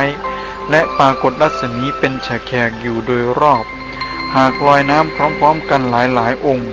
ก็จะค่อยๆลอยเข้าหากันและติดกันในที่สุดหากเป็นพระธาตุที่มีขนาดใหญ่ก็สามารถที่จะเปล่งแสงในการเวลาอันสมควรได้เสด็จมาเพิ่มจำนวนได้เสด็จหายไปได้ขยายองค์ใหญ่ขึ้นได้รวมหลายองค์เข้าเป็นองค์เดียวได้ในแผ่นดินไทยของเราได้รองรับพระพุทธศาสนาเป็นเวลาเกือบ1,000 ปีมีผู้ปฏิบัติธรรมได้บรรลุมรรคผลเป็นจำนวนมากแม้ในปัจจุบันก็ปรากฏเป็นข่าวเสมอว่ามีพระอริยสงฆ์ที่มรณภาพแล้วอัฐิแปรสภาพเป็นพระธาตุจึงทำให้เกิดมีการบันทึกลักษณะการแปรสภาพจากอัฐิหรือเศษกายของพระอริยเจ้าสู่ความเป็นพระธาตุดังนี้การแปรสภาพเป็นพระธาตุจากอัฐิมี4ลักษณะคือ 1. จากเดิมกระดูกเป็นฟองแล้วเริ่มหดตัวบางส่วนรวมตัวเข้าเป็นผนึกหินปูนจะมากขึ้นและเริ่มมนจนเป็นพระธาตุโดยสมบูรณ์มีลักษณะกลมรีคล้ายเมล็ดข้าวโพด 2. จากกระดูกที่เป็นชิ้นยาวแนวเยื่อกระดูกเป็นเส้นบางๆ เยื่อกระดูกเกาะเป็นผนึกหินปูนจนเต็มรูพุนและแปลเป็นพระธาตุซึ่งมีลักษณะคงรูปเดิมของชิ้นอัฐิ 3. ชิ้นอัฐิธรรมดามีองค์พระธาตุผุดขึ้นและค่อยๆโตขึ้นและหลุดออกเป็นพระธาตุโดยสมบูรณ์ 4. ในขณะเผาศพมีวัตถุธาตุเศษกายส่องแสงประกายหยดออกจากร่างตกกระทบกับสิ่งที่รองรับก็กระจายออกเป็นพระธาตุขนาดต่างๆนอกจากการแปรสภาพจากอัฐิยังมีการแปรสภาพจากส่วนอื่นเช่นแปรสภาพจากเส้นเกษาโดยมีการรวมตัวกันเป็นเส้นเกษามีเส้นใยใสๆงอกออกมาเกี่ยวพันกันจนแน่นแล้วรวมตัวเป็นเนื้อเดียวกันและเป็นพระธาตุในที่สุดบางครั้งก็มีพระธาตุงอกออกมาจากปลายของเกษาและหลุดออกมาเป็นพระธาตุโดยสมบูรณ์ในบางครั้งก็มีผนึกพระธาตุเสด็จมาประทับรวมกับเส้นเกษาโดยปาฏิหาริย์แม้ในขณะที่ท่านยังมีชีวิตอยู่ก็มีการแปลสภาพเป็นพระธาตุจากส่วนต่างๆของร่างกายของท่านเช่นกระดูกสะบ้าเส้นเกษาเล็บฟันชานหมากข้าวก้นบาทเป็นต้นแม้วัตถุมงคลของท่านบางครั้งก็มีพระธาตุเสด็จมาเกาะอยู่ด้วยนอกจากนี้แล้วเท่าอังคารก็สามารถแปลสภาพเป็นพระธาตุได้หรืออุจจาระของท่านก็แปลสภาพเป็นพระธาตุจนบางสำนักต้องสั่งให้เอาปูนมาโบกทับส้วมของท่านไว้ไม่ให้คนมาขุดน้ำที่สงอัฐิเก็บไว้ไม่เททิ้งก็มีการรวมตัวแปลสภาพเป็นพระธาตุได้พระอริยสงฆ์ไทยที่แปลสภาพเป็นพระธาตุนั้นมีจำนวนมากยิ่งนักดังมีรายนามต่อไปนี้หลวงปู่เสากันตะสีโลวัดเลียบอำเภอเมืองจังหวัดอุบลราชธานีหลวงปู่มั่นภูริทัตโตวัดป่าสุทธาวาสอำเภอเมืองจังหวัดสกลนครครูบาเจ้าศรีวิชัยสิริวิชโยวัดบ้านปางอำเภอลี้จังหวัดลำพูนครูบาพาภาปัญญาวโรวัดพาภาอำเภอแม่เสรียงจังหวัดแม่ฮ่องสอนหลวงปู่ดูลอตุโลวัดบุรพารามอำเภอเมืองจังหวัดสุรินทร์หลวงปู่เทศเทศรังสีวัดหินหมากเป้งอำเภอศรีเชียงใหม่จังหวัดหนองคายหลวงปู่ต่วนอินทปัญโยวัดกล้วยจังหวัดพระนครศรีอยุธยาหลวงปู่ชอบฐานสโมวัดป่าสัมมานุสรณ์อำเภอวังสะพุงจังหวัดเลยหลวงปู่หลุยจันทสาโรวัดถ้ำผาบิ่งอำเภอวังสะพุงจังหวัดเลยหลวงปู่ศรีลาอิสโรวัดป่าอิสระธรรมอำเภออากาศอำนวยจังหวัดสกลนครหลวงปู่ขาวอานาลโยวัดถ้ำกองเพนอำเภอเมืองจังหวัดหนองบัวลำพูหลวงปู่พรหมจิรปุญโย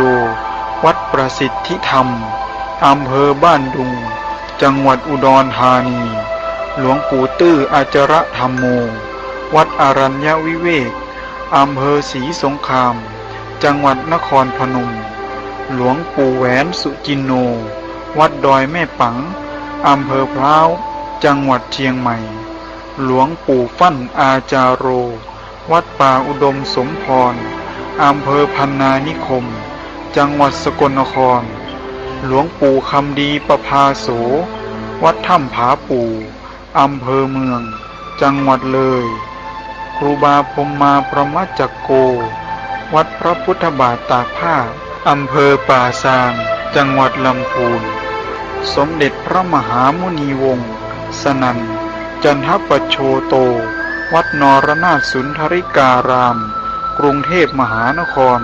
หลวงปู่สิมพุทธาจาโรวัดถ้ำผาป่องอำเภอเชียงดาวจังหวัดเชียงใหม่หลวงปู่เหรียญวละลาโภวัดอรัญญบรรพตอำเภอศรีเชียงใหม่จังหวัดหนองคายพระธรรมวิสุทธิมงคลหลวงตามหาบัวยานสัมปันโนวัดป่าบ้านตาดอำเภอเมืองจังหวัดอุดรธานี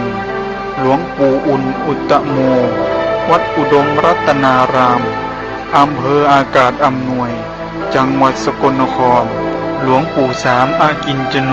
วัดป่าไตรวิเวกอำเภอเมืองจังหวัดสุรินทร์หลวงปู่บุญจันทร์กมโลวัดป่าสันติกาวาสอำเภอชัยวานจังหวัดอุดรธานีหลวงปู่ชาสุภัทโทวัดหนองป่าพงอำเภอวารินชำราบจังหวัดอุบลราชธานีหลวงปู่บุญชินวังโสวัดป่าศรีสว่างอำเภอสว่างแดนดินจังหวัดสกลนคร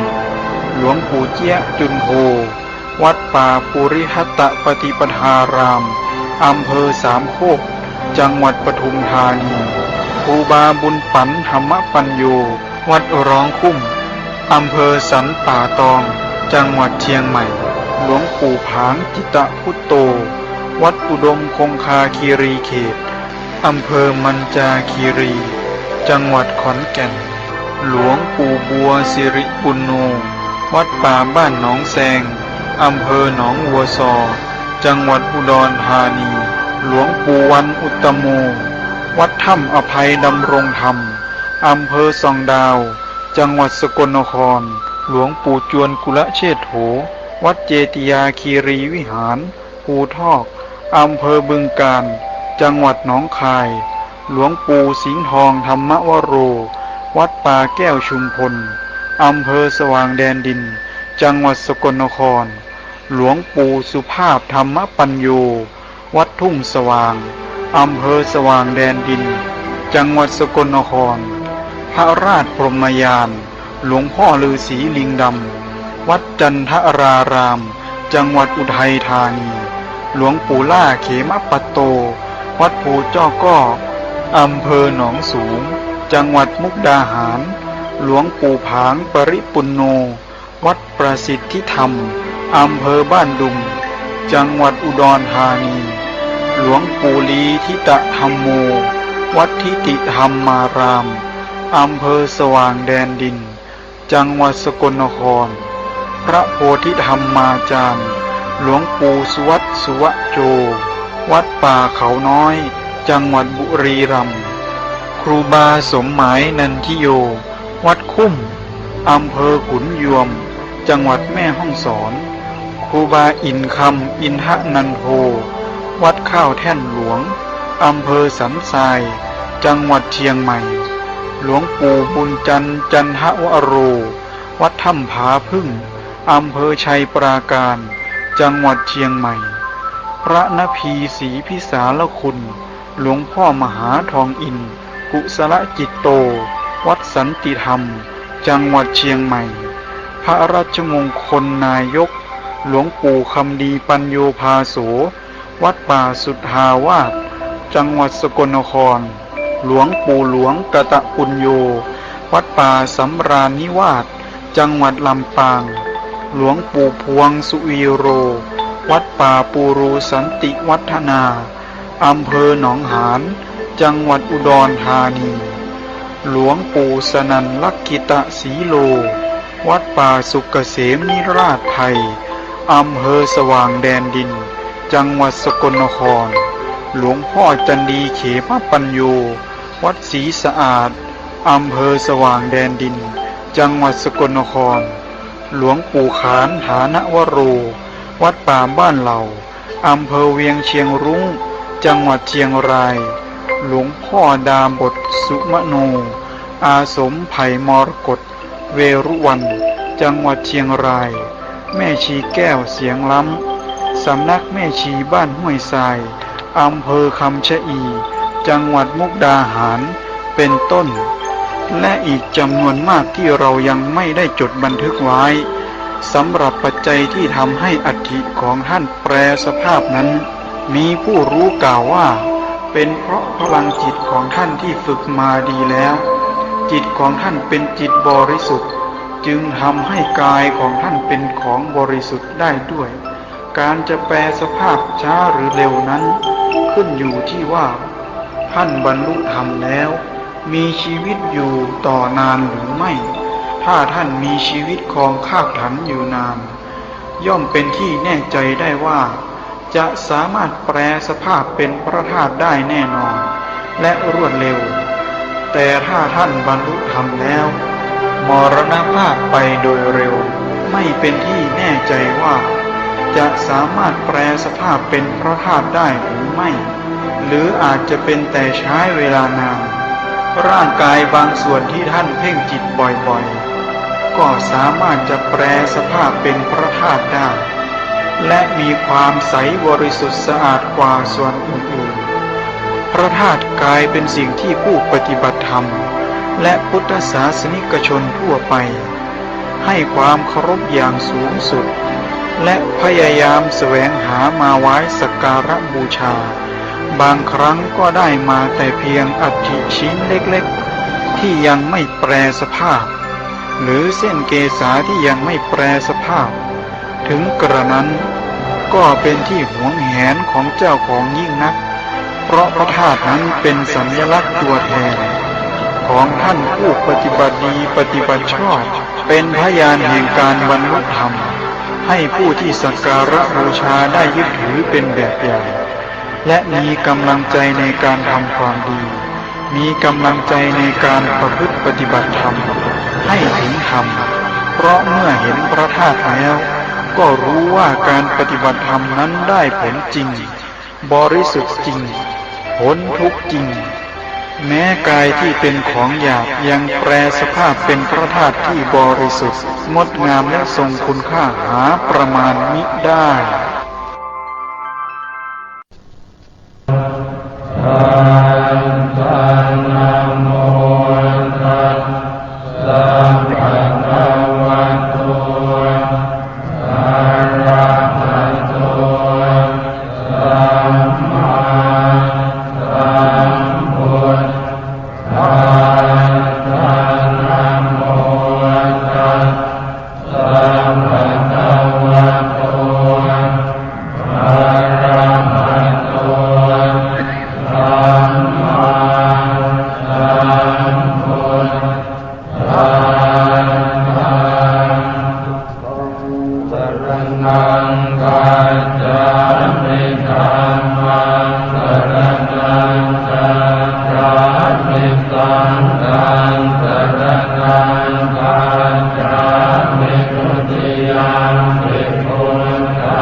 เ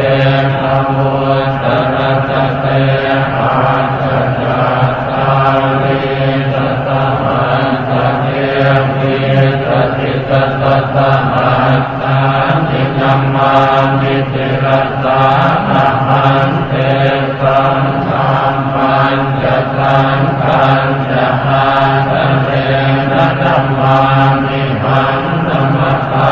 รานุภาเวนะหันตุวันตะเวรุปัสสะเวนะเนกาอันตรายาปิวินาศสันตุอันเตสัตโตโมทะมลาภัสสะโตสัมมาสัมพุทโธสุตโตวิมุตโตนารัสสะมาสัพพินิโพธยันโตภาเวติเกมังกัณตังวินัยยันพุทธังวรันตังสิรสานะมามิตุสัตตนาทันจะวินัยกันจะทันเตยะสาเตยะเตติโหตุสัพพันตรายาจะวินาศเมตุธัมโมสันโตโยวิยัสสะสัสสะสุตังเสติโลปัสสะวิสุทธิมังคันติยานิโกธัมมัตรัสสะทานิลาภาวะโหตันติกะโรสุจินโตธัมมังวรันตังสิรสานะมามิโมหังปัฏฐานังอุปสันตถาหังพันเตจัตตาเตชยเตติโหตุสัพพันตรายาจะวินาศเมตุสัพพัมมะเสนาสุตตานุโกโยโรกัสสะภาปุถะกิเลสเจตาสันโต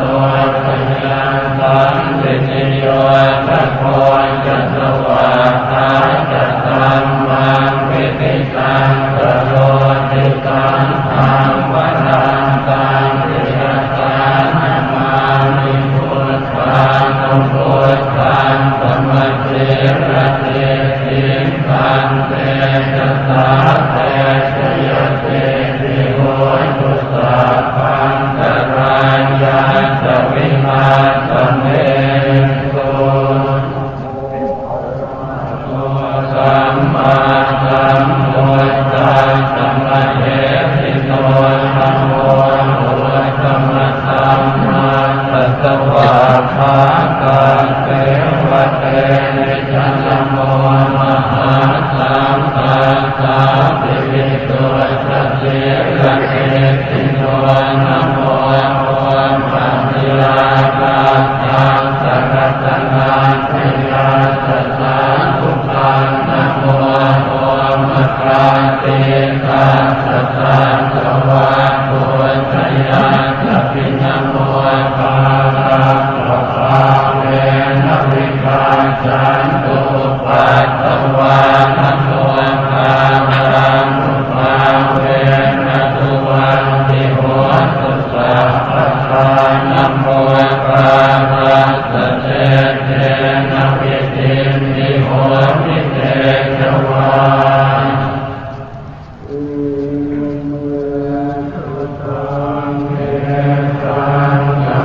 ยังภะคะวะภารานัสยังวิโหติกิจจิปัสสะเนมิกตาเยสัตตโคภะคะวะวันเจวันทิเยปิโขมามันเต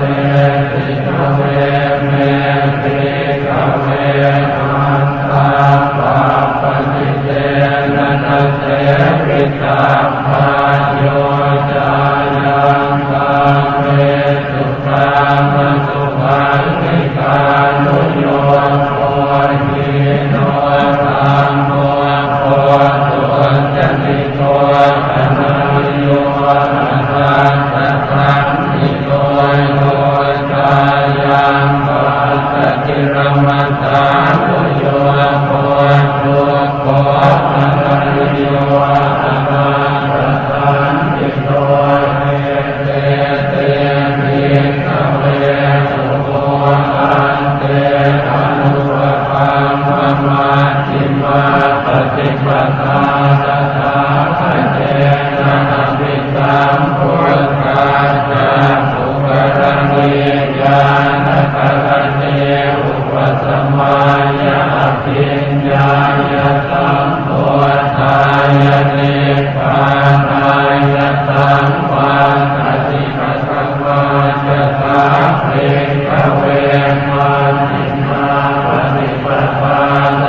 ติตังสัมมาทิฏฐิสัมมาสังกัปปะสัมมาวาจาสัมมากัมมันโตสัมมาอาชีวะสัมมาวายามะสัมมาสติสัมมาสมาธิสัมโพธาเวกเวมัชฌิมาปฏิปทาสตาเตนะอภิสัมพุทธาจักขุกรณีญาณกัลณีอุปสัมมาญาปิญญายสัมโพธายเนธานายสัมวาปฏิปันโฆปนะเนกเวทุขังปริยัสสัจจังทานิปิโตตาจาราปิโตปรมัตตังปิโตตังโสสัพพมิเทวะโตสัตโตมนาสุปายาตาปิโตภาติเยหิตัมปโยโคโตโคติเยหิปโยโคโตโคยัมปิตังนะปฏิตังปิโตตังสังเขปันตุปาทานาปันธาตุขาติสังโฆปนะเตกเวโตปะสมุทัยโยอริยสัจจังญาณังตัณหาโพโนภวิกานันติราคัตตะหัตถาปัสสะปัสสะวินันติเนกายติตังธัมมตัณหาภวตัณหาวิภวตัณหาวิตังโต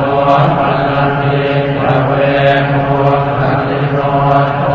อริยสัจจังโลกัสสะเยวะตัณหายมเต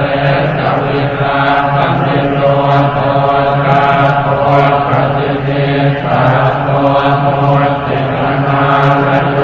นิปันโมปะเตกเวโตปฏิโนสัทธามิเนปฏิปทาอริยสัจจังเรวะอริโยสัจจังกิโตมาโตไสยติสังกัมมาเตติสัมมาสังกัปปะสัมมาวาจาสัมมากัมมันโตสัมมาอาชีวะสัมมาวายามะสัมมาสติสัมมาสมาธิอริยสัจจังเมภิกขเวโตเตอนันโนสุเตสุสัมเมสุสัตตุมุตปาทิยานังมุตปาทิปัญญามุตปาทิวิชชามุตปาทิอาโลโกมุตปาทิสังโฆปฏิทังโตสังอริยสัจจังปริญญายันติเมภิกขเวโมเตอนันโนสุเตสุธัมเม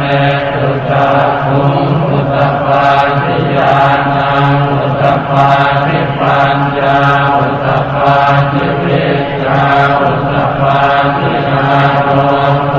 มุตปาทิสังโฆปฏิตังโตสังอริยสัจจังปริญญาลังสิเมภิกขเวโตเตอนันโนสุเตสุธัมเมสุจักขุงมุตปาทิญาณังมุตปาทิปัญญามุตปาทิวิชชามุตปาทิอาโลโกมุตปาทิสังโฆปฏิปันโนอริยสัจจังเมภิกขเวโตเตอนันโนสุเตสุธัมเมสุจักขุงมุตปาทิญาณังมุตปาทิปัญญามุตปาทิวิชชามุตปาทิอาโลโกมุตปา ปนิพพานโตพระสมุทัยโยอริยสัจจังมหาสัพพันธิเมภิกขเวโภเวอนันโนสุเตสุตัมเมสุจักขุมุตตปาทิญาณังมุตตปาทิปัญญามุตตปาทิวิญญามุตตปาทิภาโลโกมุตตปาทิปังโภปนิพพานโตพระสมุทัยโยอริยสัจจังระหินันติเมภิกขเวโภเวอนันโนสุเตสุธัมเมสุจักขุมุตตปาทิญาณังมุตตปาทิปัญญามุตตปาทิวิญญามุตตปาทิภาโลโกมุตตปาทิสัมโฆกัณโนอริยสัจจังมิเมภิกขเวโภเวอนันโนสุเตสุธัมเมสุจักขุมุตตปาทิญาณังมุตตปาทิปัญญามุตตปาทิวิญญามุตตปาทิภาโลโกมุตตปาทิสัมโฆปณิธังโฆปฏิโลโกอริยสัจจังสัพพิปาสัพพันติเมภิกขเวโภเวอนันโนสุเตสุธัมเมสุจักขุมุตตปาทิญาณังมุตตปาทิปัญญามุตตปาทิวิญญามุตตปาทิภาโลโกมุตตปาทิปังโภปนิพพานโตปฏิโลโกปนิยสัจจังกัปปิตตังจิเมภิกขเวโภเวอนันโนสุเตสุธัมเมสุจักขุมุตตปาทิญาณังมุตตปาทิปัญญามุตตปาทิวิญญามุตตปาทิภาโลโกมุตตปาทิสังโฆกัณโนสัพพามิเนปฏิปทาอริยสัจจังมิเมภิกขเวโภเวอนันโนสุเตสุธัมเมสุจักขุมุตตปาทิญาณังมุตตปาทิปัญญามุตตปาทิวิญญามุตตปาทิภาโลโกมุตตปาทิสัมโฆปณิธังโฆปฏิโลสภามิเนปฏิปทาอริยสัจจังภาเวสัพพันติเมภิกขเวโภเวอนันโนสุเตสุธัมเมสุจักขุมุตตปาทิญาณังมุตตปาทิปัญญามุตตปาทิวิญญามุตตปาทิภาโลโกมุตตปาทิสัมโฆปณิธังโฆปฏิโลสภามิเนปฏิปทาอริยสัจจังภาวิยันติเมภิกขเวโภเวอนันโนสุเตสุธัมเมสุจักขุมุตตปาทิญาณังมุตตปาทิปัญญามุตตปาทิวิญญามุตตปาทิภาโลโกมุตตปาทิภาวกีวันจะเมภิกขเวทิเมสุจตุสุปฏิยันตาเตสุเทวันติปริวัตตังภวาจันตาตารังยถาภูตังชาติตาตนังสุวิสุตตาภโหติเทวตาวาหังภิกขเวจะเทวเทโมเตจะมาระเทจะตังมะเตจะสมณตังมณิยาปัจจายตเทวมโนสายตโนสรังสัมมาสัมโพธิสัมมิสัมพุทโธปัจจัญญาติโยโภเว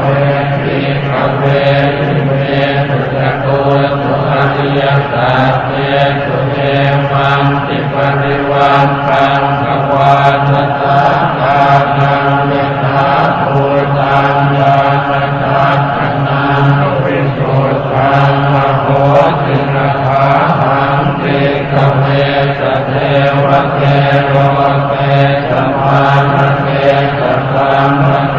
สะสมณธรรมมณิยาปัจจายตเทวมโนสายตโนสกังสัมมาสัมพุทธิสัพพิสัมพุทโธปัจจัญญาสิกานันจักขันเมตัสสนาสุตวานิสุปาเมเยโมติยามันติมาชาติมาติตานิตุมาภะโวติธรรมโวจัปะคะวาอะหังนาปัญญวาปิยามิโพภะคะวะโตภาสิตังปฏิปันโนนิมัสสิภะคะวะยาสารนังนิปัญญมาเมธายัสสมะโตโกณทัญญาสติตังเว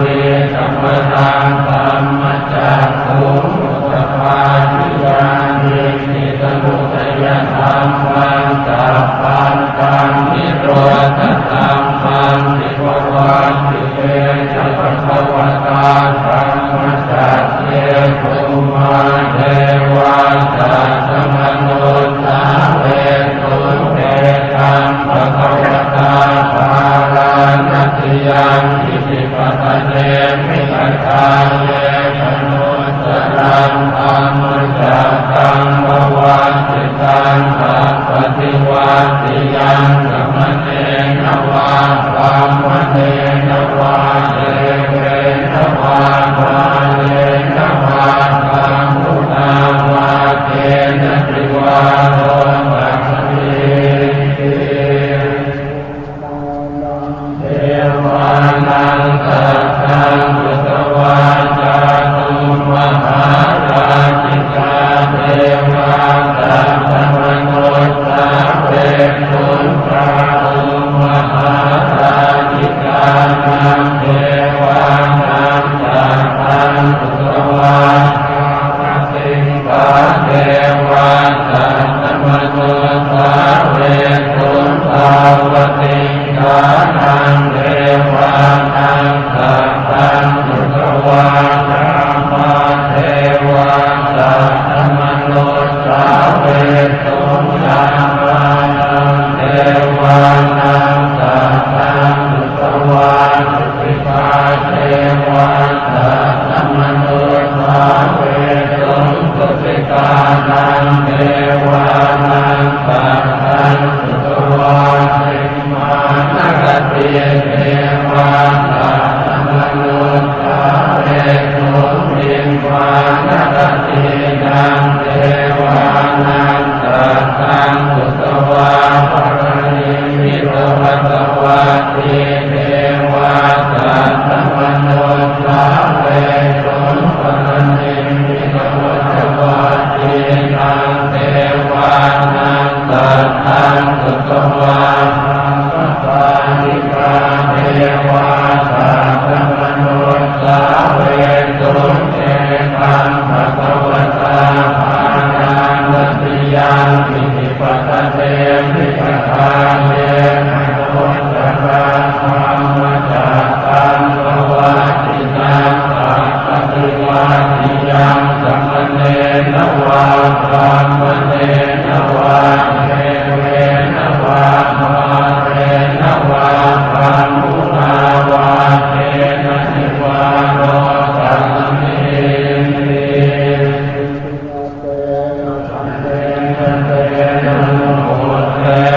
ยาวัฏังมโนตาสะโตอาโต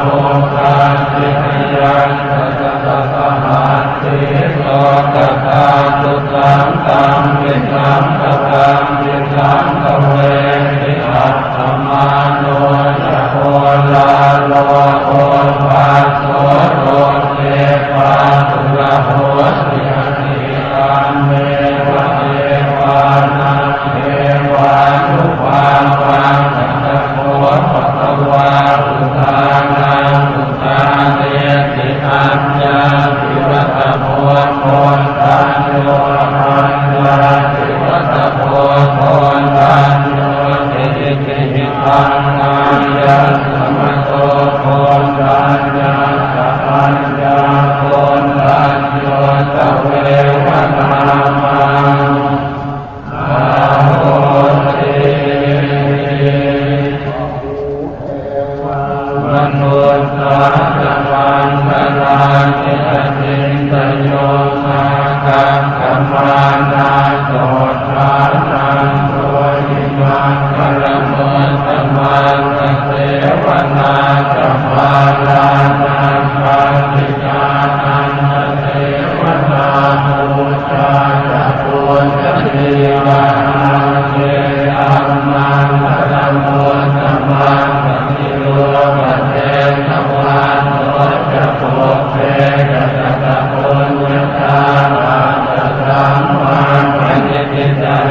ธัมมังสรณโฆธัมมังเม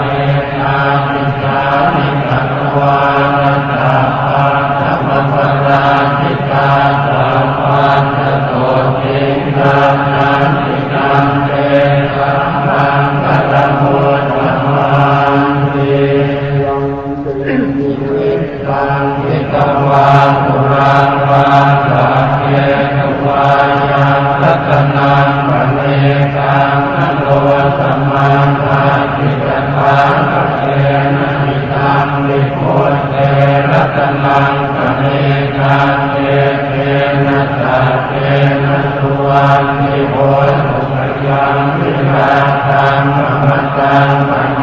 กังยะถาตถาสัพพยมุนีสมาธิโชนะเตนะธัมเมนะสมาธิอินทรีตังปิธัมเมรัตนังปเนกังเตเตนะสัพเพนะสุวรรณิโหตุจัมโพชเตโตปริวันทะเยสุติสัมมาทิฏฐานันตริกัญจมานุสมาธินาเตนะสัมโมนะเวจติธัมมิธัมเมรัตนังปเนกังเตเต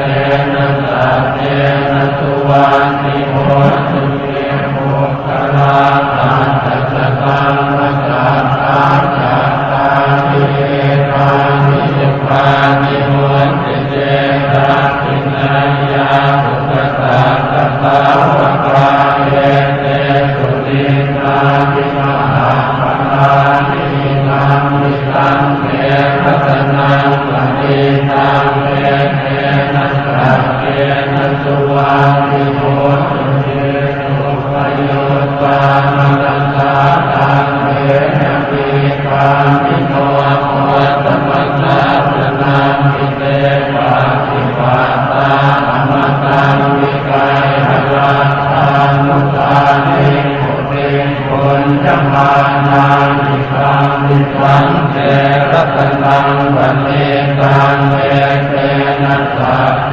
นะสุวรรณิโหตุทิตังปุรานังธัมมังนาทิสัมภวังวิราชติชายติเกภวันติเตตินะปิจาริโรนิจันทานิพันติเทรายตายังปฏิโกนิพังวิสังเทรัตนังปเนกังเตเตนะสัพเพนะสุวรรณิโหตุโลตัสสิมานะสัมภาวะเยปะติมานังโฆธังอโทจติยัญญะสัมภาทังเวรังภะคะปะตาเตปัญจตังนิสินโนวาตยาโนวายาวะตังสวิกตมิโยเอตังตเตนะเทสายะตังเว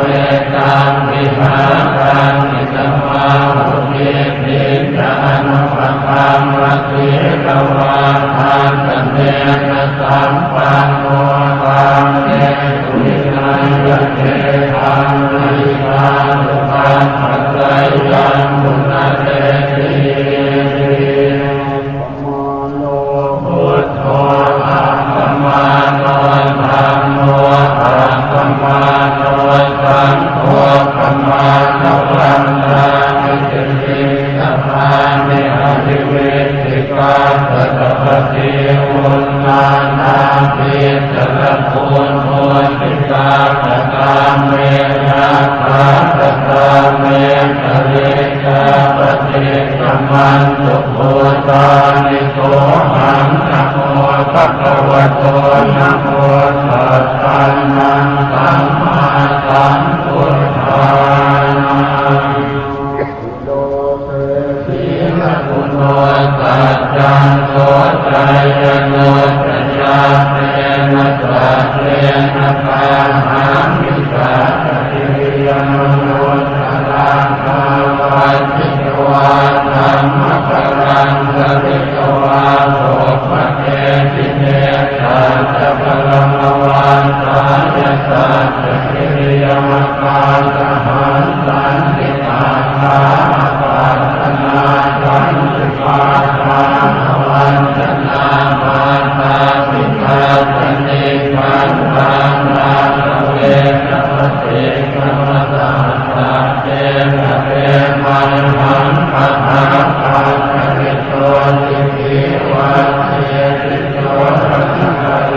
ธานิสังฆังปัตตวายะธาสิกิสัตเตนะเตสะโมนาทิเอสะเร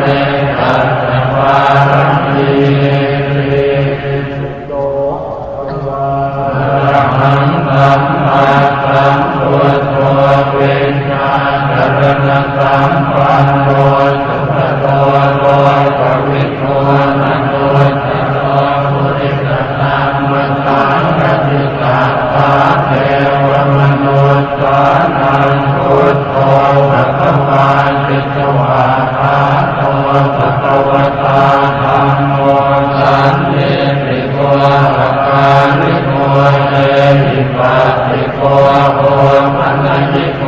ปัสสะสัมเวทิตาโหวิญญูติสิสุปฏิปันโนภะคะวะโตสาวกสังโฆพุทธปฏิปันโนภะคะวะโตสาวกสังโฆญาณปฏิปันโนภะคะวะโต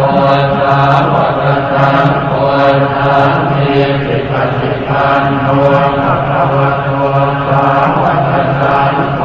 นิสิตังจัตตาริปุริสยุปานิอาตปุริสโภคลาเอจะภะคะวะโตสาวกสังโฆอาหุนายโยอาหุนายโยทักขินายโยอันตริกรณีโยอนุตตรังปุญญาเทตังโลกัสสาติสุจักขุมันตัสสะเรมะโตสิเกสะปินะมาจุตะภะโพตานุปัมมิโนเวชะโพชนะมาสุมหาสตาสัตตปัสสิโนนะมาจุกพุสันตัสสมาระเตนะปมาสิโนโคนาคัมมาสัตมาสุสัมมนาสัตุเตนะโตกัสสะปัสสนะมาสุเรปโมตัสสะสามัจจิมังเยระตัสสนะมาสุสัพพยโพตัสสะเตมะโตโยติมังธัมมมะเทเจติสัมปะโตอาปะโนตนังเจ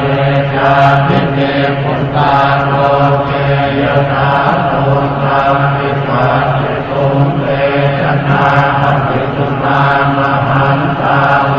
นะการตาหิตังเทวมนุสสานังสังฆมังสันติโก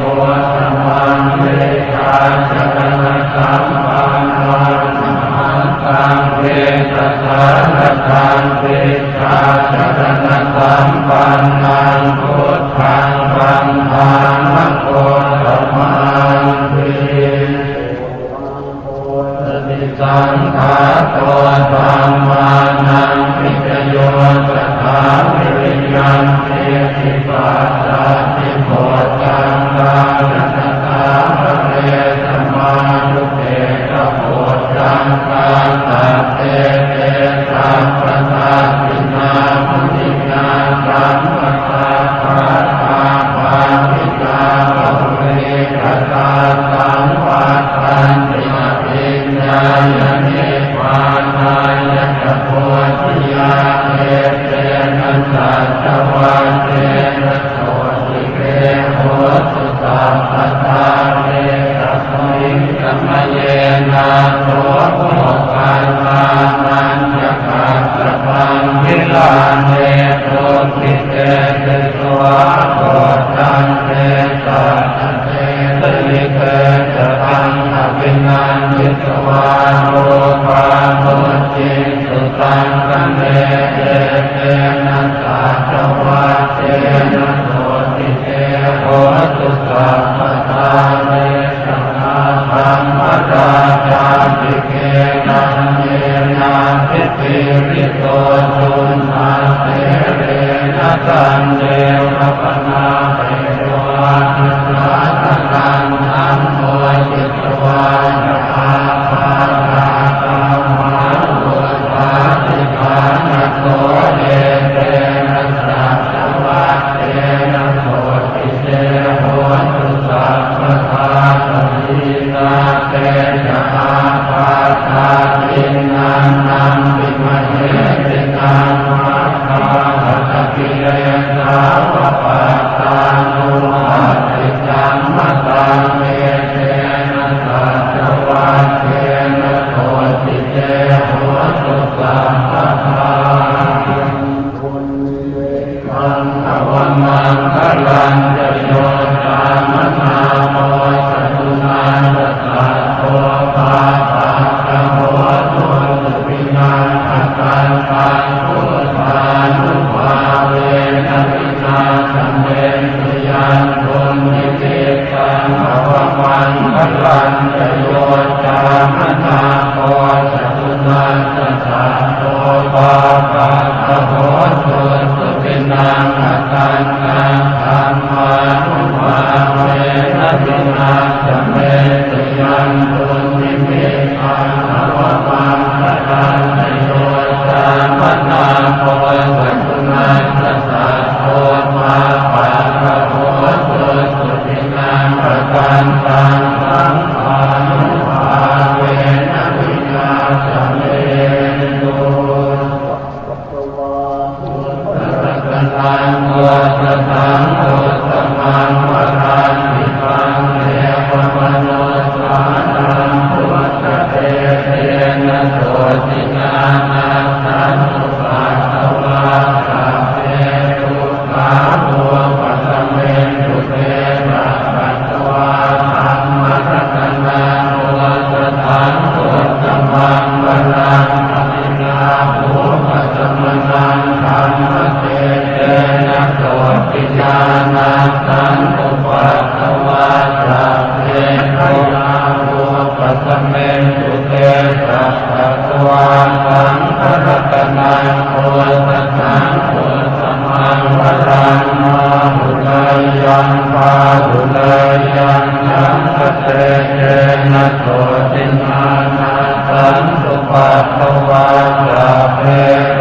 กาโลปัสสเมตุเตยังโกโตเตจรณังมรังเตเตนะสัจวัตเตนะโหตุเตชยมันคลังนาสิเมจรณังนันจังธัมโมเนจรณังวรังเตเตนะสัจวัตเตนะโหตุเตชยมันคลังนาสิเมจรณังนันจังธัมโมเนจรณังวรังเตเตนะสัจวัตเตนะโหตุเตชยมันคลังยังจิติรัตนังโลเกวิจติวิวิธังปุถุรัตนังโลกัสมานาติสัตมาโตติภวันตุเต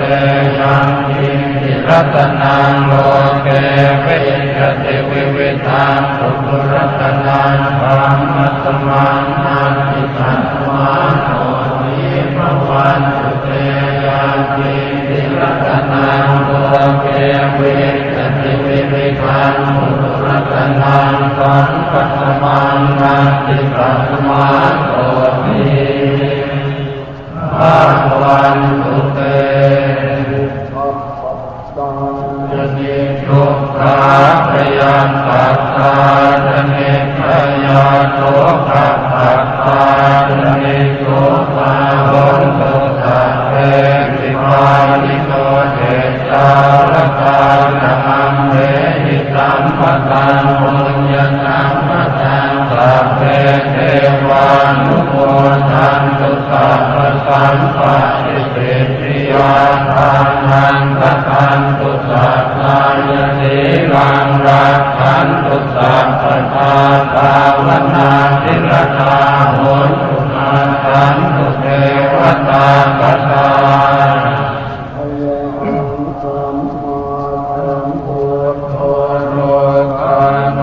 อนุกรรมปโกเจ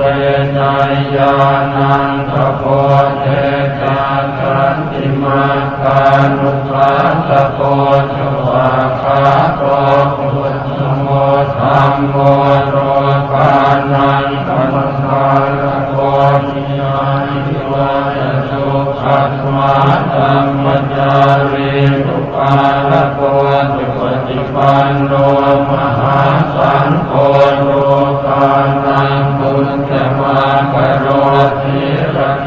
ติหิสังสุตโตสันติมาคณิโยจะโกหิเยตังรัตนังเสนังโลเกสรณโมตตมังปริภกานติรานังญาณสัญจารณะสัมมังนัสสโลกันวะวาเสตินาสโพวัตโมนุโตชัยเรโต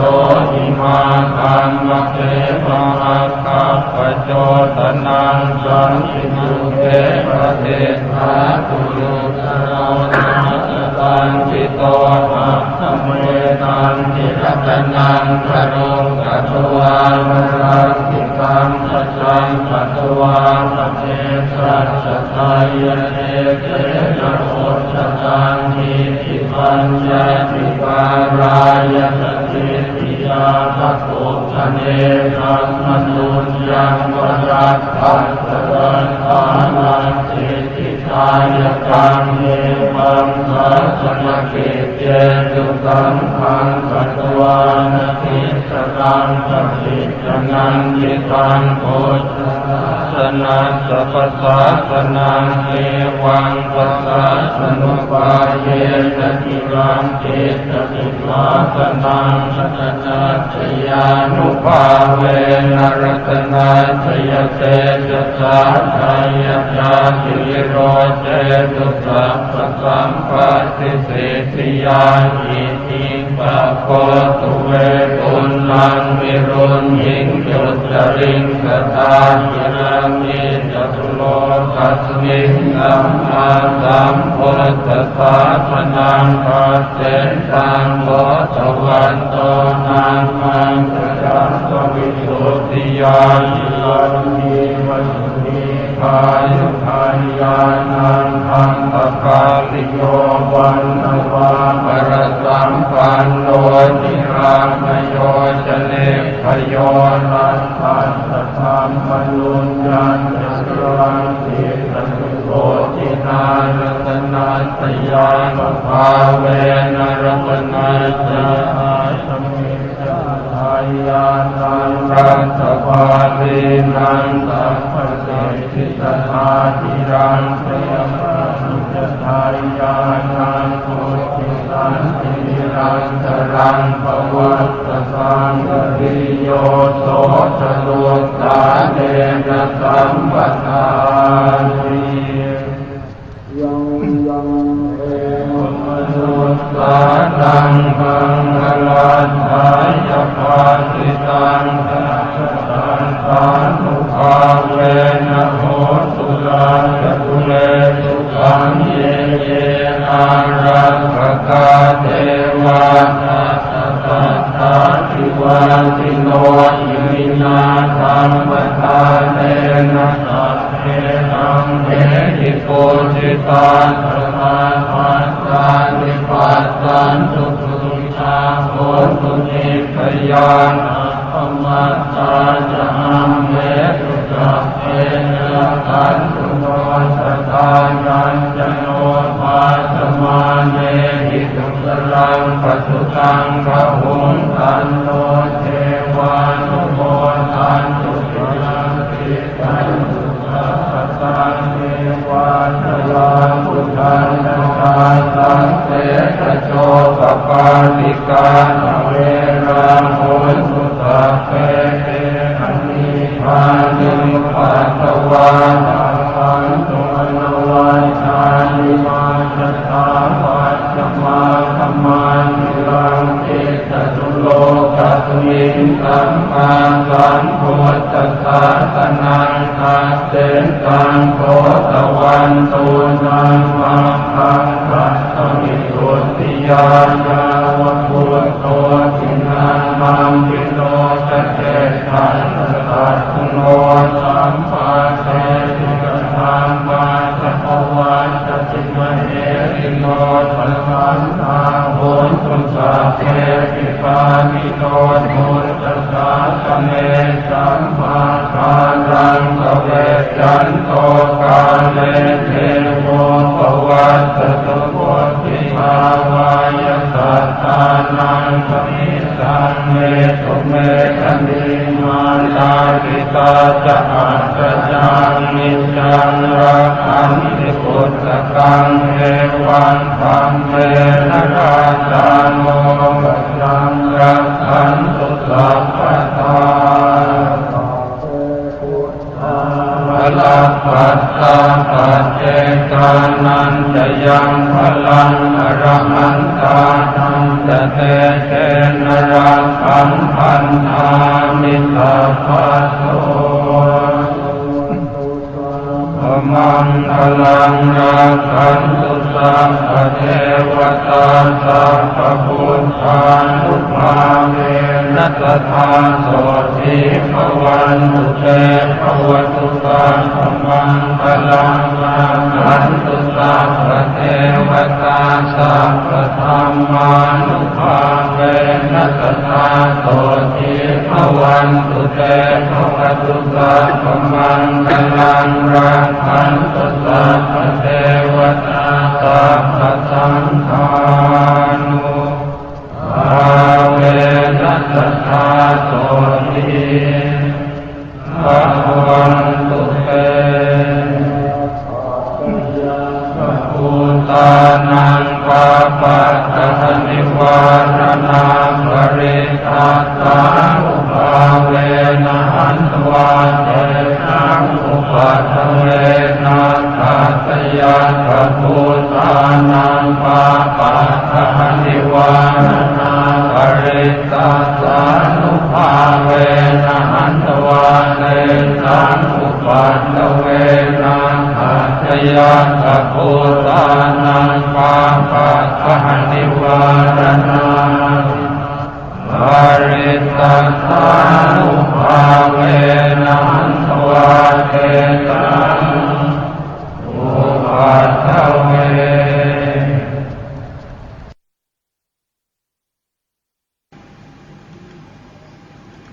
สวัสดีครับท่านผู้ชมและท่านผู้ฟังที่เคารพ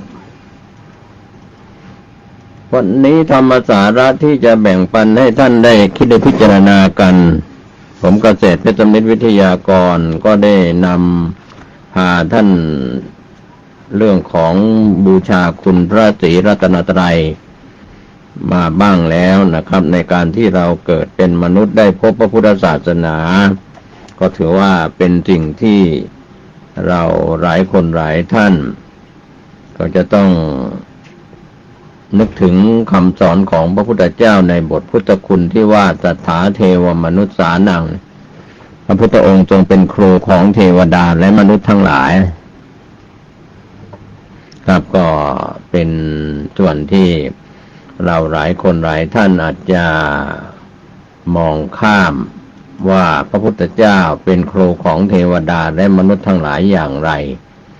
ครับก็ถือว่าเป็นสิ่งที่ธรรมะเป็นอัศจรรย์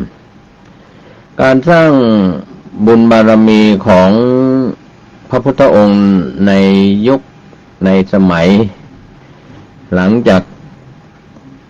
ตั้งใจหรือมโนปณิธานอยู่ในใจคิดอยู่ในใจยุคหนึ่งแล้วก็ประกาศออกมาแล้วก็ได้รับการพุทธพยากรณ์จากองค์สมเด็จพระสัมมาสัมพุทธเจ้านะครับท่านผู้ฟังก็ทำให้การสำเร็จในพระโพธิญาณของพระองค์นั้นที่จะได้โปรดเวนยสัตว์ทั้งหลายสัตว์ทั้งหลายที่สมควรรู้ที่เราได้รับรู้รับทราบกันว่าเหมือนดอกบัว4 เหล่าดอกบัวชนิดแรกนั้นอยู่พ้นน้ำ พร้อมที่จะเบ่งบานหมายถึงผู้ที่สร้างบุญบารมีในบารมี10 ทัศน์มาเรียกว่าอินทรีย์แก่กล้าได้ฟังธรรมเพียงเล็กน้อยก็ได้บรรลุมรรคผลนิพพานอันนี้ดอกบัวพ้นน้ำส่วนดอกบัวที่เสมอน้ำนั้นก็หมายความว่าท่านผู้ฟังได้ฟังธรรมบ่อยๆฟังธรรมมากๆคำสอนของพระไม่ว่าจะเป็นสมมุติสงฆ์หรืออริยสงฆ์ก็ตามรวมไปถึงพุทธบริษัทที่เป็นบรรพชิตและคฤหัสถ์อุบาสกบาติกาบรรพชิตกับพระภิกษุสามเณรในปัจจุบันฟังธรรมบ่อยๆก็จะได้มีโอกาสบรรลุมรรคผลนิพพานด้วยการเจริญวิปัสสนากรรมฐานส่วนดอกบัวอยู่กลางน้ำนั้นมีโอกาสจะเบ่งบานในอีกหลายวันนะครับกว่าจะโผล่พ้นน้ำขึ้นมาเบ่งบานก็ต้องอาศัยการอบรมอินทรีย์สัตทินทรีย์มีความเชื่อความเลื่อมใสในคุณพระพุทธเจ้าคุณของพระธรรมคุณของพระสงฆ์เชื่อในกรรมและผลของกรรมที่ตนเองกระทำแล้วก็จะให้ผลว่าทำดีจะต้องได้รับผลเป็นความสุขความเจริญทำความชั่วผิดศีลผิดธรรมก็จะเป็นความทุกข์ความเดือดร้อนเป็นอกุศลวิบากได้รับกรรมที่ไม่ดีก็หลายคนหลายท่านก็ไม่ต้องไปตีโพยตีพายว่าเราทุกข์เรายากเราลำบากความเสียหายที่เกิดขึ้นจากดินน้ำลมไฟอากาศโจรปล้นหรือถูกโกงหรือถูกลัดยึดทรัพย์อะไรก็แล้วแต่นะครับก็ถือว่าเป็นอกุศลวิบากซึ่งทำกรรมไม่ดีไว้ในอดีตทั้งในอดีตชาติอดีตการที่ผ่านมาส่งผลในปัจจุบันดังนั้นวิธีแก้ที่ดีที่สุดก็คือแก้การกระทำในปัจจุบันด้วยการสร้างบุญบารมี10 ทัศน์10 ประการศรัทธาความเชื่อความเลื่อมใสเชื่อในกรรมและผลของกรรมเชื่อว่าโลกนี้มีจริงโลกหน้ามีจริงนรกสวรรค์มีจริงคุณพ่อคุณแม่มีจริงนะครับเชื่อมั่นในส่วนที่จะเป็นสัมมาทิฏฐิถ้าเราเป็นผู้ต่างศาสนาที่เป็นนับถือมิจฉาทิฏฐิก็จะเป็นผู้ที่ดิ่งไปสู่อบายนะครับก็เรียกว่ายกการทำความชั่วให้กับพหุเทวนิยมองค์ใดองค์หนึ่งที่ตนนับถือศาสนาฆ่าคนไม่บาปลักทรัพย์ไม่บาปเสพกามผิดไม่บาปกล่าวคำเท็จไม่บาปดื่มเครื่องดื่มของดองของเมาแล้วเสพยาเสพติดไม่บาปอย่างนี้เชื่ออย่างนี้ก็ถือว่าทำความชั่วผิดกฎหมายต่อบ้านเมืองต่อศีลธรรมวัฒนธรรมต่างๆคือการบัญญัติในข้อกฎหมายของแต่ละประเทศนั้นก็เป็นมาตราที่จะหักห้ามเราไปทำความชั่วนะครับในฐานจากศีล5 ข้อ 5 ประการดังนั้นวันนี้เรายังไม่ได้แก้ไขตัวเองปล่อยให้เป็นมิจฉาทิฏฐิหลงทางแล้วก็ไม่ถามไถ่นะครับก็ไม่ได้ถามบัณฑิตผู้รู้ทั้งที่เป็นบรรพชิตคฤหัสถ์ในประเทศไทยหรือต่างประเทศก็ตามก็ขอให้เราได้เข้าใจเถิดว่าการได้เกิดมาเป็นมนุษย์ได้พบพระพุทธศาสนานั้นถือว่าโชคดีหลายชั้นแต่บางท่านเกิดเป็นมนุษย์แต่ว่าเป็นต่างประเทศหรือต่างชาติแล้วก็นับถือต่างศาสนาอาจจะไม่เข้าใจก็ส่วนใหญ่ก็จะอ้อนวอนกับสิ่งศักดิ์สิทธิ์เทวดาฟ้าดินอ้อนวอนให้ช่วยนะครับก็อย่าไปมองถ้าเราดูคนเกียจคร้านไม่ทำการงานแล้วจะอยู่ดีมีสุขนอกจากไปเกิดในกองเงินกองทองบุรพมหากษัตริย์หรือราชวงศ์นั้นๆมีสมบัติภัตฐานถ่ายทอดลงมาในยุคอดีตที่เราได้เคยศึกษาว่าราชวงศ์ต่างๆนั้นก็จะมีราชสมบัติตกทอดถึงราชโอรสราชธิดาบรมวงศานุวงศ์ของพระมหากษัตริย์ในแต่ละประเทศมิใช่เฉพาะประเทศใดประเทศหนึ่งเรียกว่า เรื่องนี้ก็เป็นเรื่องที่เกี่ยวกับพระราชามหากษัตริย์แล้วก็ลูกของเศรษฐีมหาเศรษฐีเกิดอยู่บนกองเงินกองทองสุขสบายไม่ได้ลำบากแต่ไม่ได้สร้างบุญใหม่เหมือนในสมัยพุทธกาลที่นางวิสาขาพูดถึงพ่อผัวหรือว่าพ่อสามีว่ากินบุญเก่ากินของเก่าอะไรทำนองนั้นก็เป็นแง่คิดว่าบุญของพ่อผัวหรือพ่อสามีนั้นได้สั่งสมมาดีก็เป็นตระกูลเศรษฐีมีอันจะกินลูกชายหรือลูกสะใภ้ก็สุขสบายตามมาแต่วันนี้จะเป็นใครจะเป็นเศรษฐีก็จนได้เป็นคนจนก็รวยได้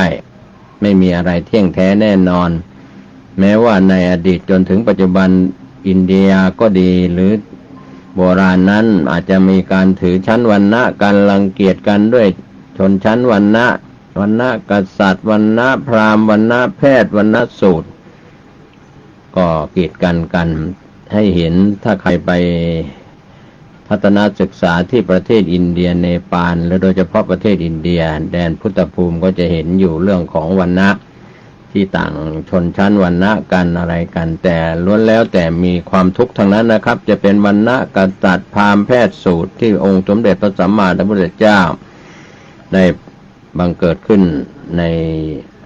ยุคสมัยพุทธกาล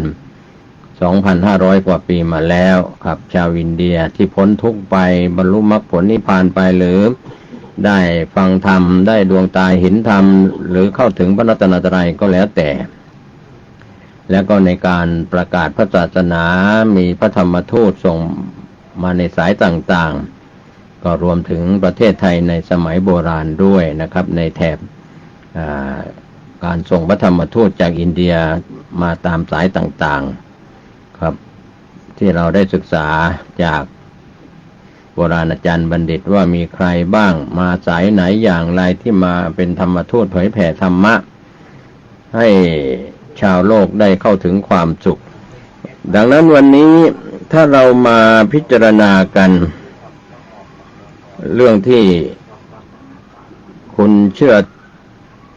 มั่นในตัวของคุณเองตัวของท่านเอง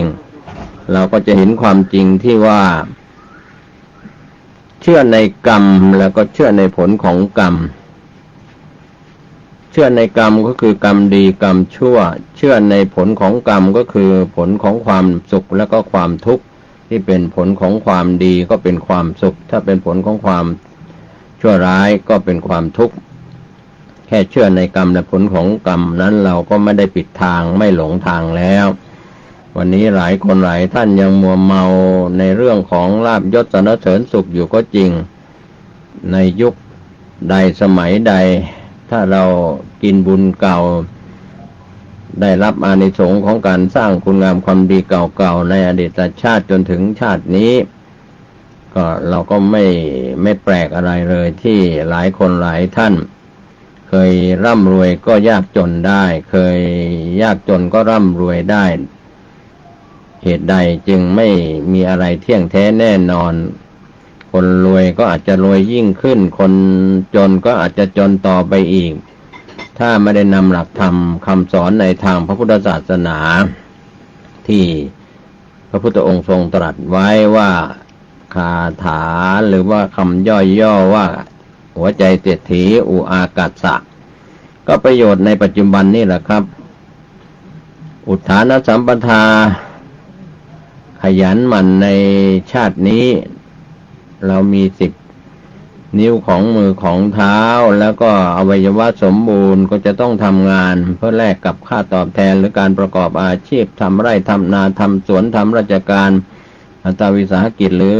ภาคเอกชนก็ตามนี่แหละทำไมต้องหมั่นในรอบ24 ชั่วโมงแบ่งเป็นเวลากลางคืน12 ชั่วโมงเป็นเวลากลางวันต้องทำงาน12 ชั่วโมงแต่ในการทำงานนั้นในยุคโบราณนั้นอาศัยเช้าพระอาทิตย์ขึ้นตกก็เลิกทำงานก็ประมาณ12 ชั่วโมงตั้งแต่6 โมงเช้าถึง6 โมงเย็น ทำไร่ทำสวนทำงานต่างๆที่ไม่ต้องใช้กระแสไฟฟ้าในยุคใช้ใต้ใช้ตะเกียงหรือใช้เจ้าพายุก็แล้วแต่ในยุคปัจจุบันนั้นมีกระแสไฟฟ้ามีความสว่างทั้งกลางวันกลางคืนไม่ได้พึ่งแสงพระอาทิตย์พระจันทร์กลางคืนก็จะมีแสงจันทร์นะครับข้างขึ้นข้างแรมถ้าข้างแรมก็จะมืดข้างขึ้นก็จะสว่างอะไรอย่างนี้เป็นต้นเป็นตัวอย่างอยู่แบบธรรมชาติแต่ปัจจุบันนั้นเป็นผลงานของมนุษย์เราสร้างขึ้นวัตถุที่เจริญขึ้นไม่ว่าจะเป็นรถยนต์รถไฟเครื่องบินแล้วก็สื่อสารเทคโนโลยีต่างๆเป็นผลงานของวิทยาศาสตร์น้ำมือของมนุษย์แต่สิ่งที่สอนตามธรรมชาติดินน้ำลมไฟอากาศภูเขาแหล่งน้ำต้นน้ำในเวลานี้ก็ต้นน้ำหลายแห่งก็ถูกทำลายไปบนยอดดอยยอดเขาต่างๆต้นไม้ที่เคยมีหนาแน่นก็โดนตัดไม้ทำลายป่าทำให้หน้าดินแห้งแล้งนะครับทำให้ฝนตกชุกหนาแน่นในฤดูฝนดินอุ้มน้ำแล้วก็ดินโคลนถล่มได้เป็นเหตุอุทกภัยดินโคลนถล่มเป็นภัยที่เกิดจากฝนตกหนักภัยธรรมชาติหรือวาตภัยจากพายุหรืออุทกภัยจากน้ำท่วมหรือภัยอื่นๆที่เกี่ยวข้องกับดินน้ำลมไฟอากาศหนาวอากาศร้อนหนาวจัดร้อนจัดเย็นจัดหรือในภัยที่เราประสบกันในอดีตก็ดีในปัจจุบันก็ดีหรือจะปรากฏในอนาคตก็ได้ทุพพิฆภัยภัยจากความยากจนไม่มีจะกินไม่มีจะใช้เดือดร้อนลำบากทุกข์ยากลำบากเห็นใจเรียกว่าไม่ว่าด้านเกษตรด้านอะไรต่างๆด้านเศรษฐกิจของโลกของบ้านเมืองของท้องถิ่นต่างๆฉะนั้นวันนี้เรามีที่พึ่งทางใจสำหรับพี่น้องชาวพุทธเราก็คงจะหันมาคงเกียจค้านไม่ได้ข้อแรกอุทานสัมปทาการขยันในการทำการงานการทำการงานก็ย่อมได้รับผลประโยชน์มีค่าตอบแทนถ้าทำนาก็ได้ข้าวได้ทำไร่ทำสวนผักหรือทำเกษตรหรือทำด้านอุตสาหกรรมหรือทำงานราชการงานเมืองรัฐวิสาหกิจหรือค้าขายทำธุรกิจภาคเอกชนก็ตามนะก็ได้ทรัพย์มาก็จะต้องรู้จักเก็บรู้จักรักษารู้จักประหยัดส่วนข้อที่3นั้นก็คือการคบที่เป็นกัลยาณมิตรปัจจุบันนั้นเราอาจจะแยกไม่ออกเพื่อนร่วมงานเพื่อนสนิทมิตรสหายเพื่อนพ้องน้องพี่นะครับที่อาจจะเข้าไปคบค้าสมาคมแล้วเป็นภารชนคนชั่วก็พาตัวไปในทางอบายทางเสื่อมถ้าไปคบกัลยาณมิตรดีก็จะพาให้เจริญในหน้าที่การงานในการคบค้าสมาคมก็ไม่เสียเวลาไม่เสียผลประโยชน์ฉะนั้นมิตรก็มีส่วนสำคัญในชาตินี้ด้วยการจะคบใครก็เรียกว่าจะซื้อผ้าให้ดูเนื้อจะคบคนให้ดูหน้าซื้อผ้าให้ดูเนื้อก็เป็นคำโบราณสอนไว้นะครับก็ในปัจจุบันหน้าตาดีแต่งตัวดีก็ไม่แน่อาจจะเป็นคดในข้องอในกระดูกที่ใจปลาใสน้ำใจเชือดคออะไรปากปลาใสน้ำใจเชือดคอนะครับปากพูดดีวาจาดีแต่จิตใจอาจจะคิดไม่ดีก็แล้วแต่บางคนพูดดีตรงกับใจเป็นผู้ที่มีอุชุกตาจิตใจซื่อตรงซื่อสัตย์ก็แล้วแต่กัลยาณมิตรเราจะต้องแยกแยะให้ออกระหว่างคนภารชนคนชั่วกับบัณฑิตนะครับอเสวนาการคบคนก็ไม่ควรคบคนที่เป็นคนพาลคบแต่บัณฑิตอะไรในมงคลสูตรต่างๆก็เป็นคำสอนมากมายในทางพระพุทธศาสนาเรื่องของการคบก็ต้องเป็นคบมิตรดีที่จะรักษาประโยชน์ที่มีอยู่ในชาติปัจจุบันได้แล้วก็การรู้จักใช้จ่ายไม่มากเกินไปไม่น้อยเกินไปที่เรียกว่าอุอากาสะนั่นแหละครับสมาชีวิตาเพียงพอในการเลี้ยงชีพเลี้ยงชีวิตของตน สถาบันครอบครัวนั้นมีไม่เหมือนกันแตกต่างกันมีกินมีใช้ไม่เหมือนกันนะครับท่านผู้ฟังเราอย่าไปเอาสถาบันครอบครัวของตัวเองไปเปรียบเทียบกับสถาบันครอบครัวของครอบครัวอื่นคนอื่นเขาอาจจะมีกินมีใช้อีกแบบหนึ่งครอบครัวของเรามีกินมีใช้อีกแบบหนึ่งแต่สิ่งสำคัญในปัจจุบันค่าครองชีพนะครับที่อาจจะไม่สมดุลไม่เรียกว่ารายจ่ายมากกว่ารายรับค่าครองชีพเรื่องการกินการใช้ตามค่านิยมในโลกออนไลน์หรือโลกอินเทอร์เน็ตหรือในยุค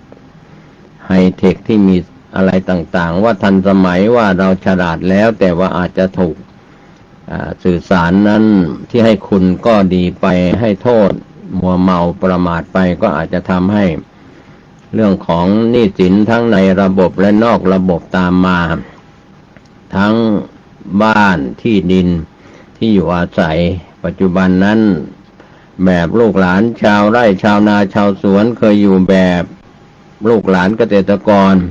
ก็ทิ้งไร่ทิ้งนาขายที่ดินทำกินแล้วก็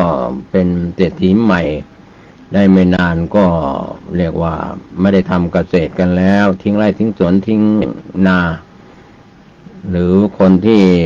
เคยทำมาค้าขายก็หยุดค้าขายกันลูกหลานหลายคนที่เรียนจบการศึกษามีการศึกษามีงานทำก็ไปรับราชการงานเมืองไปทำงานรัฐวิสาหกิจหรือไปทำธุรกิจส่วนตัวก็แล้วแต่นะครับเรื่องเหล่านี้ก็อยู่ในหัวใจ4 ข้อ 4 ประการโออากาสะซึ่งคำว่าหัวใจเศรษฐีนั้นใครก็อยากจะเป็นเศรษฐีแต่คนเกียจค้านอาจจะบอกว่าเป็นลูกท่านหลานเธอลูกเศรษฐีมหาเศรษฐีเกิดมาตระกูลร่ำรวยก็ไม่ต้องไปทำอะไรมากก็อยู่รอดกินอยู่อย่างสบายๆนั้นก็เรียกว่าเหมือนกินบุญเก่าที่พูดถึงนางวิสาขาพูดถึงพ่อสามีว่ากินบุญเก่ากินบุญเก่าก็คือกินและใช้ของเก่านั่นแหละครับหลายคนหลายท่านยังกินบุญเก่าใช้ของเก่ากันอยู่ในปัจจุบันก็อย่าได้ตั้งอยู่ในความประมาทจะเป็นบรรพชิตหรือคฤหัสถ์เราจะนับถือศาสนาใดๆเมื่อกินไปใช้ไปมันก็ย่อมหมดไปใช้ไปก็หมดไปกินไปใช้ไปก็ย่อมหมด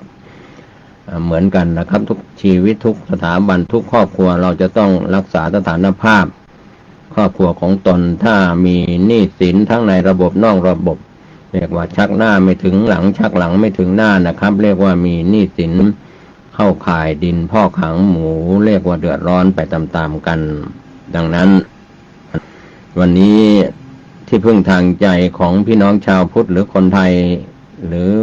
ท่านที่นับถือต่างศาสนาก็มีที่พึ่งของท่านในศาสนิกที่ท่านนับถือมีสิ่งที่ยึดเหนี่ยวขอให้ท่านเป็นสุขเพราะการที่เราได้ลำลึกนึกถึงบางท่านก็อาจจะลืมไปว่าลืมอะไรก็ลืมได้แต่อย่าลืมสำหรับพี่น้องชาวพุทธอย่าลืมสร้างคุณงามความดีกันเรียกว่าสร้างบุญบารมีกันชาวพุทธเราส่วนใหญ่ตามอาคารบ้านเรือนหรือสถานที่ทำงานก็อาจจะมีหิ้งพระห้องพระโดยเฉพาะบ้านของพี่น้องชาวพุทธเราก็จะมีหิ้งพระห้องพระเป็นที่ไหว้กราบหรือทำสมาธิในห้องพระเป็นส่วนตัวถ้าไม่มีก็มีพระพุทธรูปก็ดีหรือภาพใส่กรอบพระพุทธรูปก็แล้วแต่ก็ไม่ควรจะลืมว่าสิ่งที่เราจะสร้างบุญใกล้ตัวในปุญญกิริยาวัตถุ10 ข้อ 10 ประการมีทานเป็นต้นการให้ทานรักษาศีลที่เป็นบุญญกิริยาวัตถุ10ใกล้ตัวที่สุดนะครับท่านที่ยังมีพ่อยังมีแม่ที่ยังมีชีวิตอยู่ลูกก็ดีลูกสาวลูกชายหลานสาวหลานชายรวมไปถึงขยายออกไป7 ชั่วโคตรนะครับไม่ว่าจะเป็นฝ่ายพ่อฝ่ายแม่แต่ใกล้ตัวที่สุดก็คือพระอรหันต์ในบ้านพ่อยังมีชีวิตอยู่แม่ยังมีชีวิตอยู่ลูกได้มีโอกาสทำบุญกับพ่อกับแม่ดูแลพ่อแม่อย่ารังเกียจพ่อแม่อย่าทำร้ายรังแกหรือทำให้พ่อแม่เสียอกเสียใจทุกข์ใจเพราะลูกนะครับวันนี้ถ้าลูก จะดูแลจะทำบุญกับใครก็อย่าไปทิ้งพระในบ้านก็คือพ่อแม่แม้ท่านจะไม่มีชีวิตอยู่ล้มหายตายจากไปแล้วนะครับท่านผู้ฟังเราก็ต้องทำบุญอุทิศส่วนกุศลไปให้ตามโอกาสตามเวลาดังนั้นการที่เราใช้ศัพท์ว่าบางคนลืมพ่อลืมแม่ไปเป็นใหญ่เป็นโตร่ำรวยเป็นเศรษฐีมาหาเศรษฐีเป็นเจ้าสัวเป็นคนใหญ่คนโตแต่ตั้งตนอยู่ในความไม่เรียกว่าตั้งตนอยู่ในความประมาท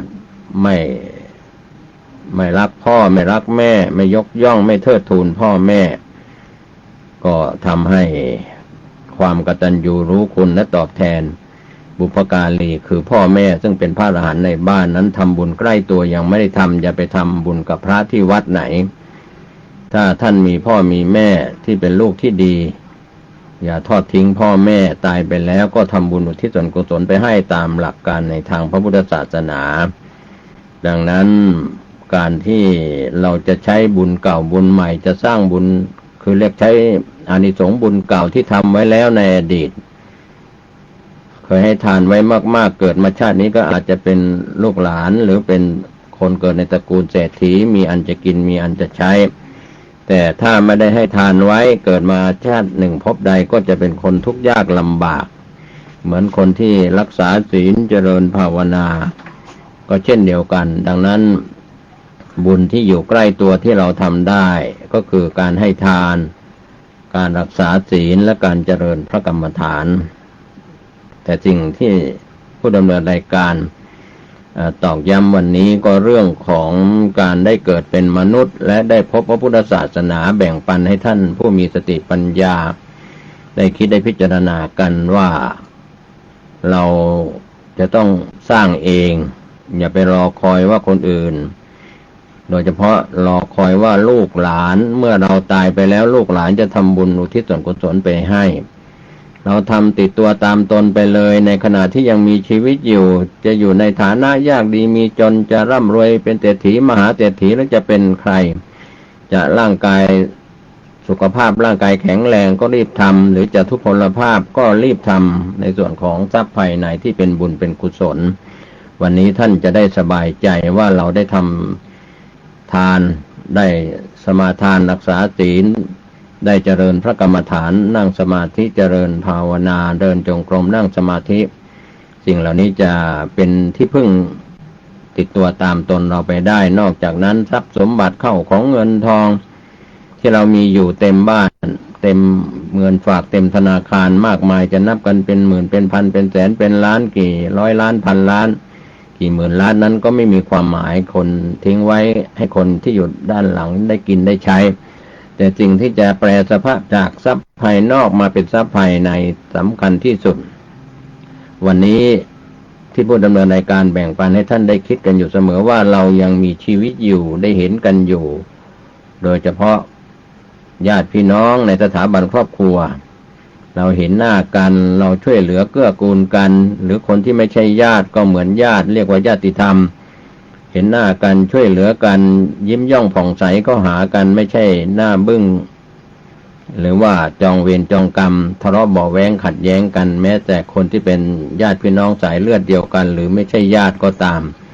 วันนี้ที่เห็นหน้ากันได้คบค้าสมาคมกันถือว่าแบ่งปันช่วยเหลือเกื้อกูลกันตามมีตามเกิดแบ่งปันน้ำใจวันนี้น้ำใจเหล่านั้นก็จะไม่ได้เกิดแห้งไปจากคนที่เราเคยให้เขาก็ให้เราเรียกว่าให้เป็นรับเป็นนะครับก็ขอทุกคนทุกท่านได้มีโอกาสสร้างบุญบารมีครับผมเกษตรเพชรสำริดวิทยากรก็หวังที่จะให้บุคคลอื่นจะเป็นธรรมทานวัตถุทานหรือท่านที่จะให้ธรรมทานวัตถุทานให้เป็นรับเป็นสุขกายสุขใจทุกรูปทุกนามโดยทั่วหน้ากันสวัสดีครับสวัสดีครับท่านผู้ฟังที่เคารพการแบ่งปันความคิดดีๆวันนี้ผมเกษตรเพชรสำริดวิทยากรก็ได้มีโอกาสนำเรื่องราวดีๆที่เกี่ยวข้องกับธรรมสาระเรียกว่าแบ่งปันพี่รู้สองน้องรู้หนึ่งกันไปนะครับเราอย่าไปติด ใจหรือว่าจะไปติดในบุคคลขอให้ติดในศาสนธรรม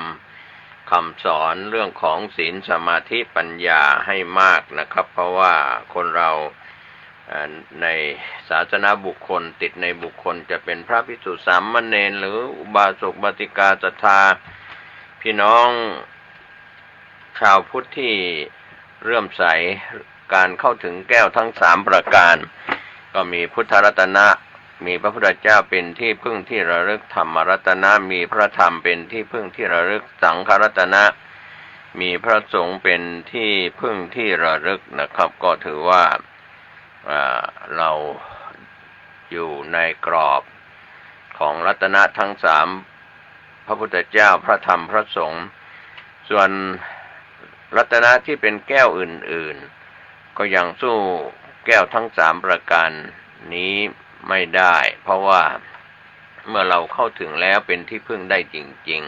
ๆคนเรานั้นต้องสร้างบุญบารมีทั้งมนุษย์ก็ดีทั้งอมนุษย์เทวบุตรเทวดาพญาอินทร์พญาพรหมพญายมราชเจ้ากรรมนายเวรสรรพสัตว์ทั้งหลาย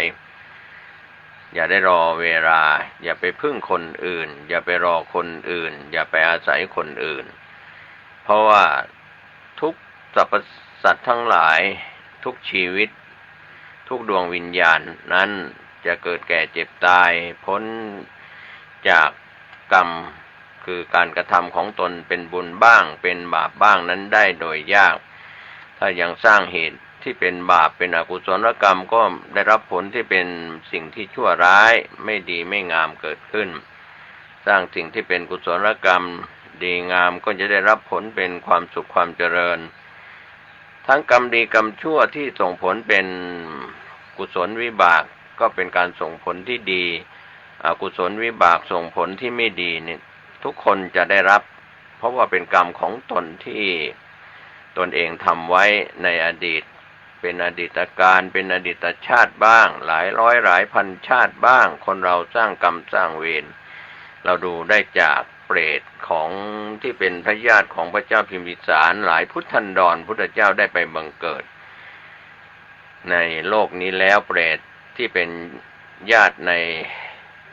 ส่วนของพระเจ้าพิมพิสารนั้นมาร้องขอส่วนบุญในศาสนาของโคตมะสักยมุนีก็ถือว่าสร้างบาปกรรมไว้ข้ามภพข้ามพุทธันดรทีเดียวก็เป็นกรรมของตนเองอย่าไปโทษอย่าไปตีโพยตีพายว่าตนเองเป็นผู้เดือดร้อนเป็นผู้ลำบากเป็นสัตว์นรกเปรตอสุรกายสัตว์เดรัจฉานเป็นทางแห่งความเสื่อมเพราะตนเองสร้างเหตุของความเสื่อมไว้จะเป็นยุคอดีตการเป็นยุคอดีตชาติก็ตามนะครับคนเราเลือกเกิดไม่ได้เพราะว่ากัมมังสเตวิภัชชติยะทิทางหีนัปปณีตตายะก็คือการกระทำนี่แหละแยกให้เราเลวได้ดีได้ปราณีตได้สุขได้ทุกข์ได้ก็ไม่ใช่คนอื่นจะมาดลบันดาลอย่าไปรออย่าไปหวังอย่าไปอ้อนวอนเลยนะครับแม้บุคคลในต่างของพุทธศาสนาเราก็ไม่ว่าเขาที่เขายังอ้อนวอนต่อพหุเทวนิยมองค์เทพองค์อินองค์พรหมอะไรต่างๆอ้อนวอนกันบวงสรวงกันก็ว่ากันไปแต่จริงเหล่านั้นก็ไม่สามารถจะมาช่วยเหลือได้ถ้าช่วยเหลือให้เขาพ้นทุกข์ได้จริงก็ดูจากการกระทำของพระเทวทัตที่สร้างบาปกรรมในยุคสมัยอดีตที่เป็นสมัยพุทธกาล 2,500 กว่าปีมาแล้วสร้างบาปกรรมที่เป็นกรรมหนักๆก็ไม่สามารถจะพ้นจากอเวจีมหานรกแม้จะอยู่ในยุคของโคตมะสักยมุนีสัมมาสัมพุทธเจ้าก็ไม่สามารถจะบรรลุมรรคผลนิพพานแม้ว่าที่เรารู้เราทราบในเชิงปริยัติว่าแม้แต่พระเทวทัตก็ปรารถนาปัจเจกพุทธภูมิจะได้สำเร็จเป็นพระปัจเจกพุทธเจ้าพระเจ้าชาติศัตรูก็เหมือนกันก็เป็นพระปัจเจกพุทธเจ้าทำบาปหนักฆ่าหรือว่าประหารหรือทำฆ่าพุทธบิดาที่เป็นปิตุฆาตคือพระเจ้าพิมพิสารก็ยังสร้างบุญบารมีเป็นปัจเจกพุทธเจ้าแม้เรามอง เขาทำกรรมดีก็มีทำกรรมชั่วก็มีแต่ว่าทำกรรมชั่วก็ส่งผลให้ตนเองไปเกิดในเวจีมหานรกเช่นพระเทวทัตส่วนพระเจ้าชาติศัตรูตอนหลังได้สร้างคุณงามความดีได้รับเป็นผู้อุปถัมภ์การสังคายนาครั้งที่หนึ่งก็ไปตกโลหะคุมพีนรกเป็นการยกตัวอย่างให้เห็นเรื่องของคนเราเนี่ยใครทำใครได้นะครับทำดีก็คนนั้นได้คงไปทดแทนกันไม่ได้ดูเหมือนว่าจะยักย้ายถ่ายเทไม่ใช่มรดกนะครับเพราะว่าใครทำดีก็เป็นส่วนความดีคำสอนนั้นเป็นส่วนที่สอนกันให้สร้างความดีให้ละชั่วทำดีอะไรตามคำสอนของพระพุทธเจ้าทั้งหลายทุกๆพระองค์ทำจิตใจให้สะอาดบริสุทธิ์ก็เลยเราจะได้เลิกห่วงการไปอ้อนวอนไปไหว้พระตามวัดต่างๆไปขอพรจากสิ่งศักดิ์สิทธิ์ขอพรจากพหุเทวนิยมเรามีพรของตัวเราเองสิ่งที่ประเสริฐอยู่ในตัวเราแล้วนะครับแม้แต่พระท่านก็มีคำว่าพระนั้นก็ประเสริฐอยู่แล้วดีอยู่แล้วจะเป็นสมมุติสงฆ์ที่เป็นพระภิกษุภิกษุณีหรือสามเณรสามเณรีหรือสิกขมาในยุคพุทธกาลก็ตามท่านทรงศีลทรงธรรมมีศีลคุณสมาธิคุณปัญญาคุณส่วนอุบาสกอุบาสิกาเราก็มีศีล5ศีล8ศีลอุโบสถกันก็มีความดีอยู่ในตัวจะไปกล่าวโทษจะไปสาปแช่งให้เขาดีจะไปสาปแช่งให้เขาชั่วร้ายก็ไม่ได้นะครับท่านผู้ฟังผู้มีสติปัญญาการบางคนก็อาฆาตจองเวรเกิดจาก